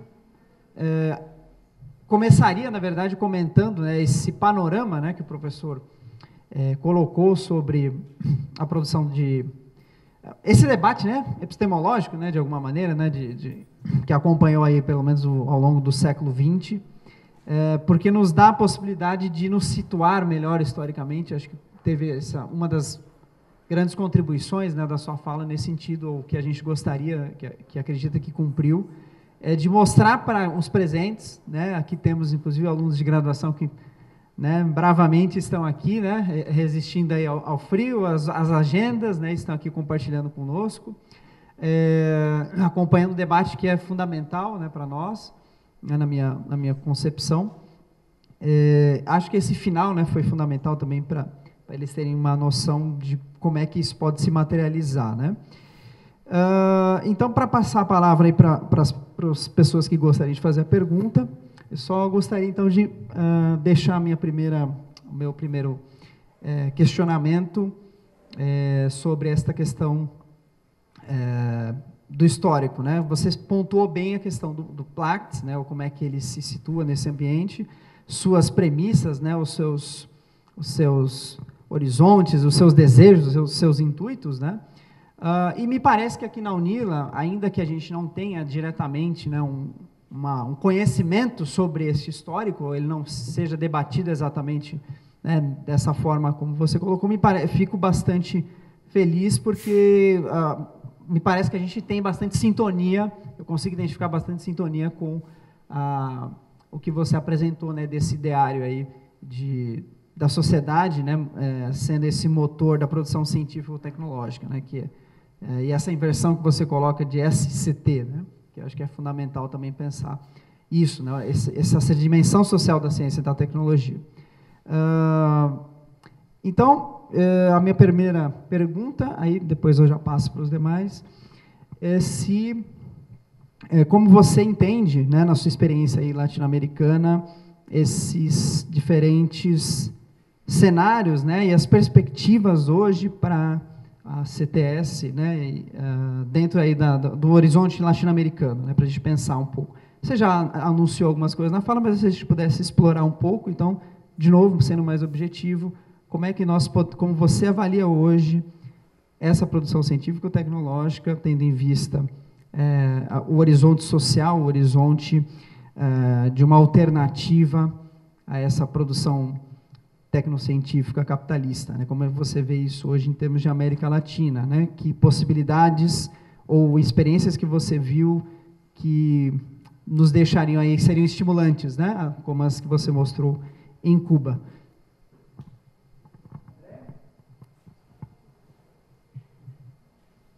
Bom, primeiro, professor, muito obrigada pela sua exposição super completa. Ainda bem que a gente está gravando e vai poder rever isso muitas vezes e divulgar na internet para quem não pôde comparecer hoje. Acho que foi uma linda exposição da história do pensamento científico aí no século XX.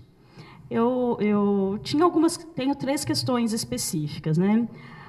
A primeira delas é que me incomoda muito, e aí a pergunta é para vocês, né, os convidados de fora, mas também gostaria de fazer a pergunta para a própria vice-reitora, que falou do núcleo da reitoria, mas a palavra inovação, né? O que acontece com a palavra inovação? E eu acho que, sobretudo aqui no Brasil, para mim, ela está muito vinculada ao novo marco da ciência, tecnologia e inovação, aprovado em 2016, né, e que a gente sabe que essa inovação ela traz a questão neoliberal, a questão das empresas, né? Então, eu me pergunto se há uma disputa sobre o termo ou se, de fato, estamos condenados a essa inovação vinculado à questão empresarial e à privatização da ciência, né? Até fazendo a revisão do quadro ali que nos foi apresentado, né? Como essa questão das empresas aparecia nos anos 80 e 90, e aí, no século XXI, seria uma ciência a serviço da comunidade ou socialmente determinada, se, na verdade, a gente não tem agora, nesse final aí da década de 2010, quase 2020, um retorno desses anos 80, 90, com a força das empresas novamente pautando a ciência. E o que a inovação tem a ver com isso? A minha segunda questão parece um detalhe, mas não sei se é. Na agenda da CTS, né, tinha lá vários temas, né, várias questões significativas para a CTS. Uma delas era gênero e ciência, mas não tinha lá raça e ciência, não é? Então, eu me pergunto o que significa essa ausência e qual a importância, de fato, de entrar na agenda a questão racial, por vários motivos, né? A gente sabe que no sistema mundo a América Latina é racializada e que na própria América Latina a gente também tem a racialização entre os diferentes países e especialmente a questão da população negra e indígena na formação da sociedade nos diversos países, da subalternização dessas populações e como é que fica a ciência nessa questão, né? Então, acho que seria importante que isso entrasse nessa agenda. A minha terceira questão é sobre os indicadores, né? Quando a gente fala que cresceu a ciência e apresenta indicadores como citação e Scopus e não sei o quê, eu me pergunto se não estamos usando o mesmo paradigma de medição da ciência que não se quer criticar, né? Inclusive fazendo medições muito quantitativas e muito pouco qualitativas, né? Então, apareceu lá que tem, não sei, 100 e tantos mil pesquisadores no Brasil, mas quem são esses pesquisadores? Quantos são homens, quantos são mulheres? Eles são do Nordeste, são do Norte, do Centro-Oeste, são indígenas, negros, mulheres. Então, enfim, me parece que esses indicadores eles estão medindo a partir de outro lugar, né? E que seria interessante a gente repensar os próprios indicadores, inclusive número de patentes, né? Se a gente está falando de popularização do conhecimento, como é que eu vou medir a ciência justamente pelo número de patentes que privatiza o conhecimento, né? Então, acho que são essas 3 questões que eu queria trazer para o debate. Mais alguém para eu passar o microfone?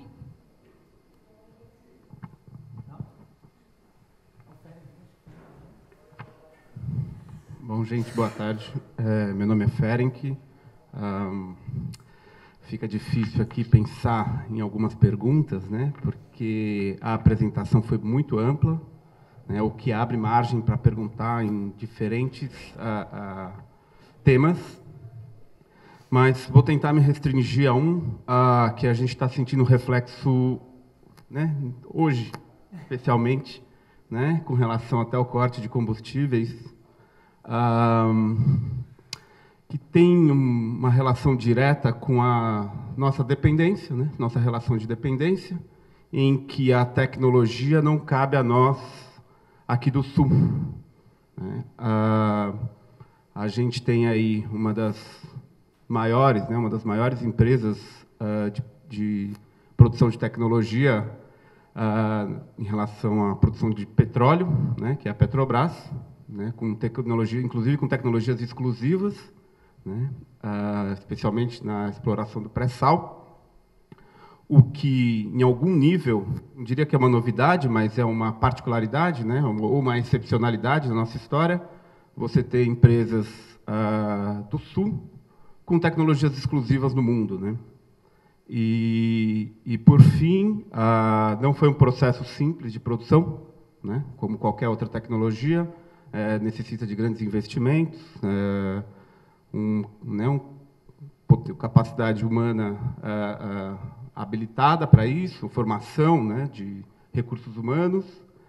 E, no momento que essa tecnologia é desenvolvida, né, a gente passa por um processo político, né, claramente um golpe, né, em que uma das primeiras medidas é a flexibilização, né, da participação da Petrobras, especialmente no pré-sal, com a entrada das empresas estrangeiras, e eu não sei em que pé está a situação que está no momento, mas certamente em pouco tempo essa tecnologia produzida a muito custo, né, sendo transferida para esse setor, né, para as empresas estrangeiras, e claramente um processo construído conjuntamente, né, essas empresas estrangeiras,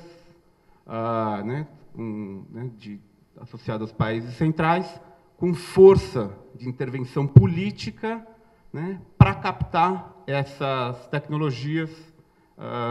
Isso não só na empresa estatal, a gente vê algo parecido também com a Odebrecht, né, uma empresa aqui, né, da região, que tinha tecnologia desde construção civil até a produção de submarinos com reatores nucleares. Então, uma gama de tecnologias.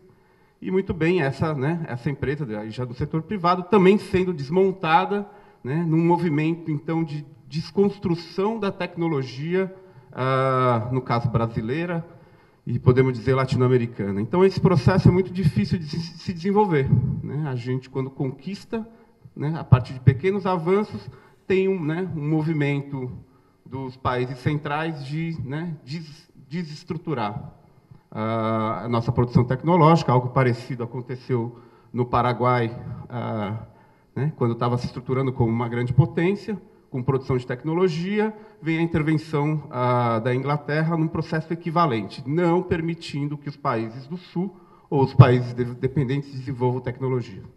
Então, é um processo histórico, né? E aí a pergunta é no sentido, como, né? E aí, como a gente consegue esse nível de soberania, né, tendo que disputar com países, né, às vezes agora nem são muito países, né, são conglomerados de empresas, poderosas financeiramente, belicamente, né?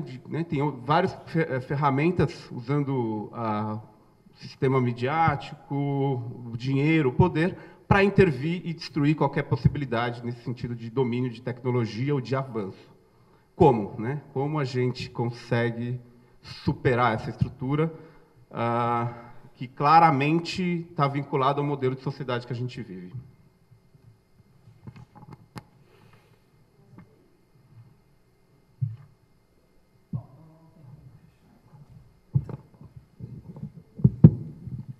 Ok. Então, Jorge. Muito obrigado por los comentarios. A ver, no voy a seguir el orden exactamente, sino voy a ir saltando. Sobre la pregunta de Andrea con respecto al tema este de la innovación. Sí, muchas personas rechazan el empleo del concepto de innovación por esa asociación directa que tiene, y es verdad, con no solo con la empresa, el lucro, la ganancia, sino todavía más con la empresa privada, sobre todo. Y, por tanto, su escaso interés por las cuestiones sociales. Entonces, es una opción no usar más el concepto de innovación. Esa es una opción. Yo presento una dificultad práctica. Por ejemplo, en Cuba, pero no es que me refiera a Cuba, es chiquitica, 11 millones nada más, no significa mucho, pero bueno, es donde uno está y donde uno ha creado sus conexiones de trabajo y para la cual uno intenta tratar de hacer algo, que tampoco es fácil allá. Yo me encuentro que en Cuba, en los años 90, principios de los 90, se adoptó por parte del Ministerio de Ciencia y Tecnología de Cuba, que en esa época se creó, el concepto de innovación. Y se habló de crear un sistema de ciencia e innovación. Por lo tanto, la palabra innovación entra en la política cubana de ciencia y tecnología básicamente en los años 90. Y ese sistema, la palabra innovación se sigue utilizando hoy en día. Se habla de innovación en empresas que son estatales fundamentalmente. Y se habla de innovación también e incluso en las comunidades, en las cooperativas, en el sector no estatal de la economía. Es decir, a otra escala diferente, donde no son estas grandes empresas, no es la alta tecnología, no es el lucro y la ganancia per se la que conduce fundamentalmente esos objetivos, y también están hablando de innovación y también están utilizando innovación. Entonces, yo como ciudadano cubano, que dialogo con los ministerios que toman decisiones sobre esos asuntos, que ministro aulas sobre estos temas, no hablar de innovación en el contexto cubano a mí se me hace muy difícil, porque es que el contexto está hablando de innovación, aunque resignifican el concepto. Lo que pasa es que no lo resignifican conscientemente, sino lo utilizan como, ahí va. Incluso en algún momento, alguna institución cubana empezó a hablar de innovación como lo que va al mercado y produce ganancias, así fue. Entonces nosotros yo utilizo personalmente una definición o una formulación de innovación que es de un alumno de Renato, un uruguayo, Amílcar David. Amílcar David dice que innovación es la solución creativa de problemas en ambientes productivos y sociales. Solución creativa, ¿qué quiere decir? Con base en el conocimiento. Ni siquiera en el conocimiento científico de avanzada, ni mucho menos, con base en el conocimiento. Sí, yo encuentro que, por ejemplo, los esquemas que puse al final, que fueron muy rápidos, sobre construcción de viviendas de una manera peculiar, sobre producción de semillas de una manera peculiar, bueno, es solución creativa de problemas. Es buscarle al campesino una solución que no tenía. A partir de ese momento, o a la persona que no tiene vivienda, dar una solución de vivienda con base en el conocimiento. Y entonces Amílcar David, de una manera brillante a mi juicio, habla de una solución creativa de problemas en ambientes productivos y en ambientes sociales. Ni habla de empresa privada, ni está hablando solo de buscar lucro y ganancia. Él resignifica el concepto. Eso lo hizo en una etapa en que él tenía una responsabilidad en Uruguay en el tema de las políticas públicas de ciencia y tecnología. Yo adoré esa idea y es el concepto que utilizo en nuestros programas de trabajo y le trato de explicar a la gente que tenemos que sacar a flote ese concepto, ese o el otro, pero pónganlo a flote, porque detrás de la palabra innovación hay mucha cosa oculta que no nos ayuda en lo absoluto. Entonces tenemos que ponerla a flote, debatirla y buscar cuál es la mejor opción. Esa es la que yo he tomado. Es además casi que cuando llegas a cualquier parte de América Latina o cualquier parte del mundo. Por ejemplo, en Europa la innovación transformativa, el tema de la innovación social se ha convertido en una palabra que se utiliza en todas partes del mundo y no necesariamente tienen un sentido reaccionario. No necesariamente nos hablan de esa obsesión por la ganancia y la competitividad de la gran empresa con la alta tecnología, no necesariamente. Hay que buscar los conceptos, las definiciones, los debates, y uno encuentra ahí otro tipo de visión más social del asunto, que es la que personalmente yo creo. Yo soy una persona con una visión del mundo, digamos, a la izquierda, con una visión crítica del mundo, e intento que mi innovación, o lo que yo diga de innovación, apunte a favor de las mayorías y no a favor de unas minorías. Entonces, por tanto, yo utilizo ese concepto de esa manera, Andrea, pero ya te repito, yo creo que tienes razón en que el concepto tiene una carga que no es fácil quitársela de encima, ¿no? Bueno, te expliqué un poco por qué lo uso. Con respecto al tema de raza y ciencia, tienes razón. Yo he revisado, no sé si, bueno, con seguridad hay algún autor de CTS que trabaja temas de raza, seguro, hay alguno por ahí, pero no es parte de la agenda habitual de CTS. Lo que yo coloqué ahí no fue mi agenda de CTS, sino la agenda de CTS, ¿no? Y efectivamente el término género y ciencia, que particularmente en los Estados Unidos ha tenido una fuerza extraordinaria, también en Europa, en México, por ejemplo, tienen muchas personas, en Brasil también, gente que trabaja esos temas. Yo no podría mencionarte un ejemplo ahora, seguro existe, yo no lo conozco, de personas que están haciendo un trabajo profundo sobre el tema de raza y ciencia, no lo hay, pero tiene que haberlo. Etnias y ciencia, o sea, tiene que haber muchas cosas que permitan diversificar a los sujetos que le interesan a esa reflexión, pero en realidad no creo que sea muy abundante esto. El tema de los indicadores, tienes toda la razón. Esa es la trampa en que uno cae siempre, pero ¿qué va a hacer? Si yo quiero decirles que en la década pasada algo avanzó la ciencia latinoamericana y voy a buscar indicadores, los únicos que tengo a mi disposición son los que publica RICIT. No tengo otros.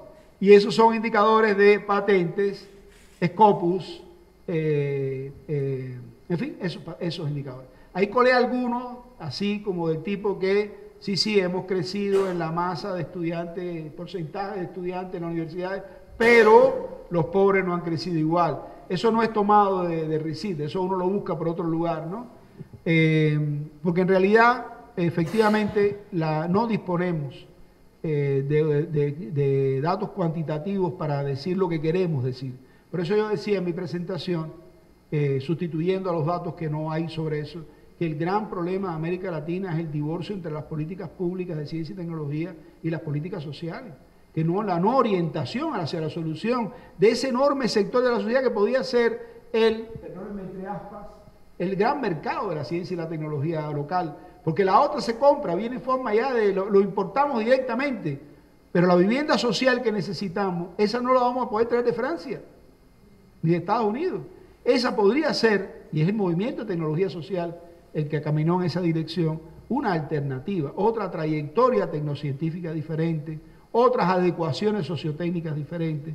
Estoy hablando de eso frente a la persona que más sabe de eso, que es Renato, pero en esencia se trata de este asunto.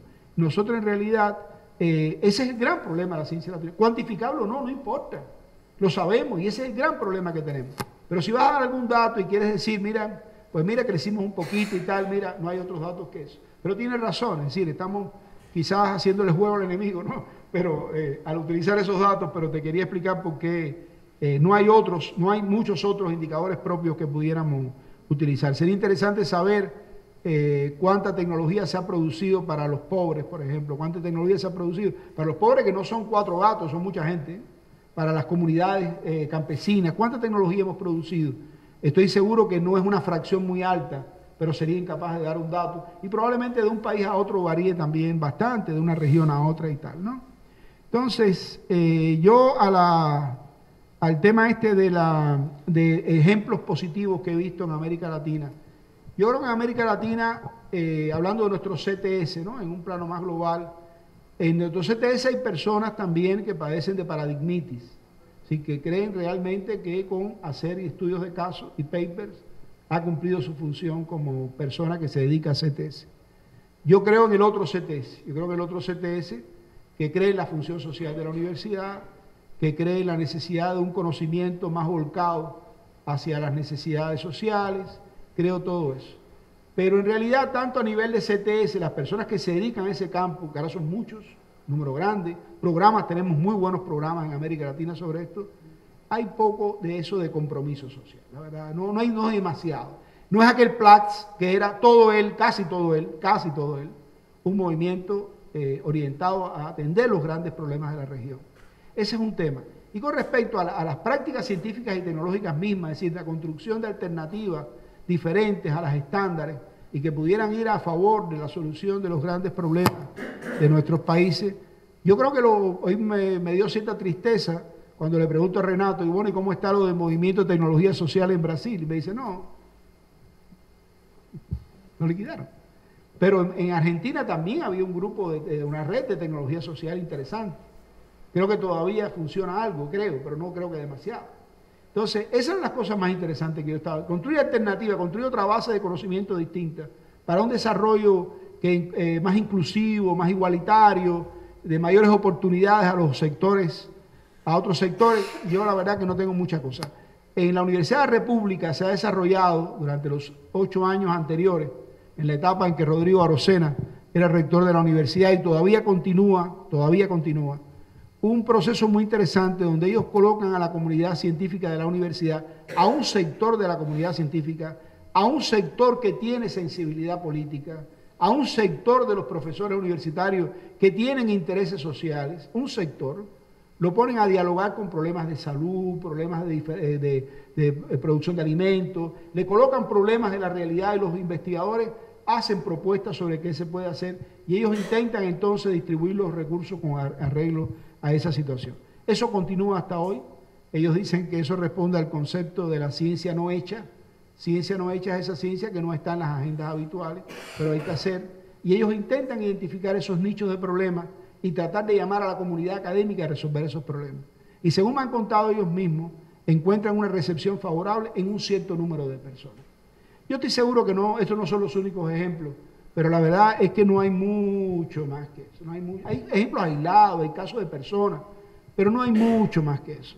Y en Cuba, la verdad, también tenemos de todo, también tenemos de todo, desde esa ciencia, esos científicos más comprometidos hasta los otros menos comprometidos. Lo que pasa es que he traído algunos ejemplos aquí que a mí el corazón se vibra con ellos porque estamos muy metidos en eso. Estamos tratando de que la universidad se empodere en los territorios en que está, que dialogue con los productores directamente, que discuta las necesidades sociales de esos territorios y ahí pensamos que se puede hacer algo desde el conocimiento para mejorar la vida de las personas. Seguro hay muchos ejemplos, pero de verdad que ahora no podría yo decir en estos momentos, Gabriel, mucho más sobre esto. Y el tema, la última pregunta es la pregunta, no sé, ¿no? Una pregunta demasiado grande para yo humildemente tener una respuesta sobre eso. ¿Qué hacer? Bueno, yo me remito a Platts, me remito a la idea básica de que la matriz no está en la tecnología, no vamos a cambiar nada de la tecnología, o no podemos cambiar mucho de la tecnología. Sería más interesante discutir en profundidad cuáles son los proyectos de país que queremos, qué sociedad queremos, qué actores tienen que darle vida a esa sociedad, qué intereses tienen que estar reflejados en nuestros proyectos de país. Y a partir de eso creo entonces que se puede hacer algo en el campo de ciencia y tecnología. En ausencia de un proyecto de país progresista, en ausencia de un proyecto de país con una ambición de soberanía, aunque sea limitada, en ausencia de un proyecto de país que considera a su población pobre como una población importante, va a ser difícil de verdad reorientar la ciencia y la tecnología. Y va a ser muy difícil hacerlo si las universidades no tienen compromiso con estas cosas. Si las universidades están satisfechas con vivir en el mundo de los papers, vivir en el mundo de sus conocimientos para sí mismos, entonces tampoco vamos a ir demasiado lejos. Ahora la conferencia regional que se va a celebrar por el centenario de Córdoba en Argentina es otro debate más sobre este asunto. Yo participé en un debate en Managua, en Nicaragua también tienen, un proyecto de ciencia en el campo bastante interesante, la universidad en el campo, con el conocimiento científico en el campo. Argentina tiene alguna otra universidad también haciendo algunas cosas, pero no lo conozco en detalle, la verdad. Ahí se va a dar un debate nuevamente sobre el papel de la universidad. Yo creo que, les voy a decir lo siguiente, en el mundo entero la universidad tiene importancia. Pero en América Latina, la mayor capacidad de ciencia, de talento humano, de capacidad científica está en las universidades, pero mucho más que en cualquier otro lugar. Es mucho más que en cualquier otro continente. Si nosotros en América Latina no somos capaces de movilizar a las universidades en pro de un proyecto progresista, no hablo de nada radical siquiera, proyecto progresista que conecta la ciencia con la sociedad, nosotros esa batalla va a ser muy difícil en América Latina, porque son las universidades las que tienen las mayores capacidades. Entonces, ¿puede CTS ayudar en algo en eso? Bueno, puede ayudarlo porque tiene un pensamiento que propone cosas, pero igual pasa por la voluntad política y pasa por otro tipo de los actores que toman decisiones, ¿no? Es otra cosa un poquito diferente, y también de los profesores y los investigadores, ¿eh? También de los profesores y los investigadores, y los estudiantes, esa masa importantísima, los estudiantes, los jóvenes, a lo mejor ahí hay un potencial que se puede movilizar, quizás.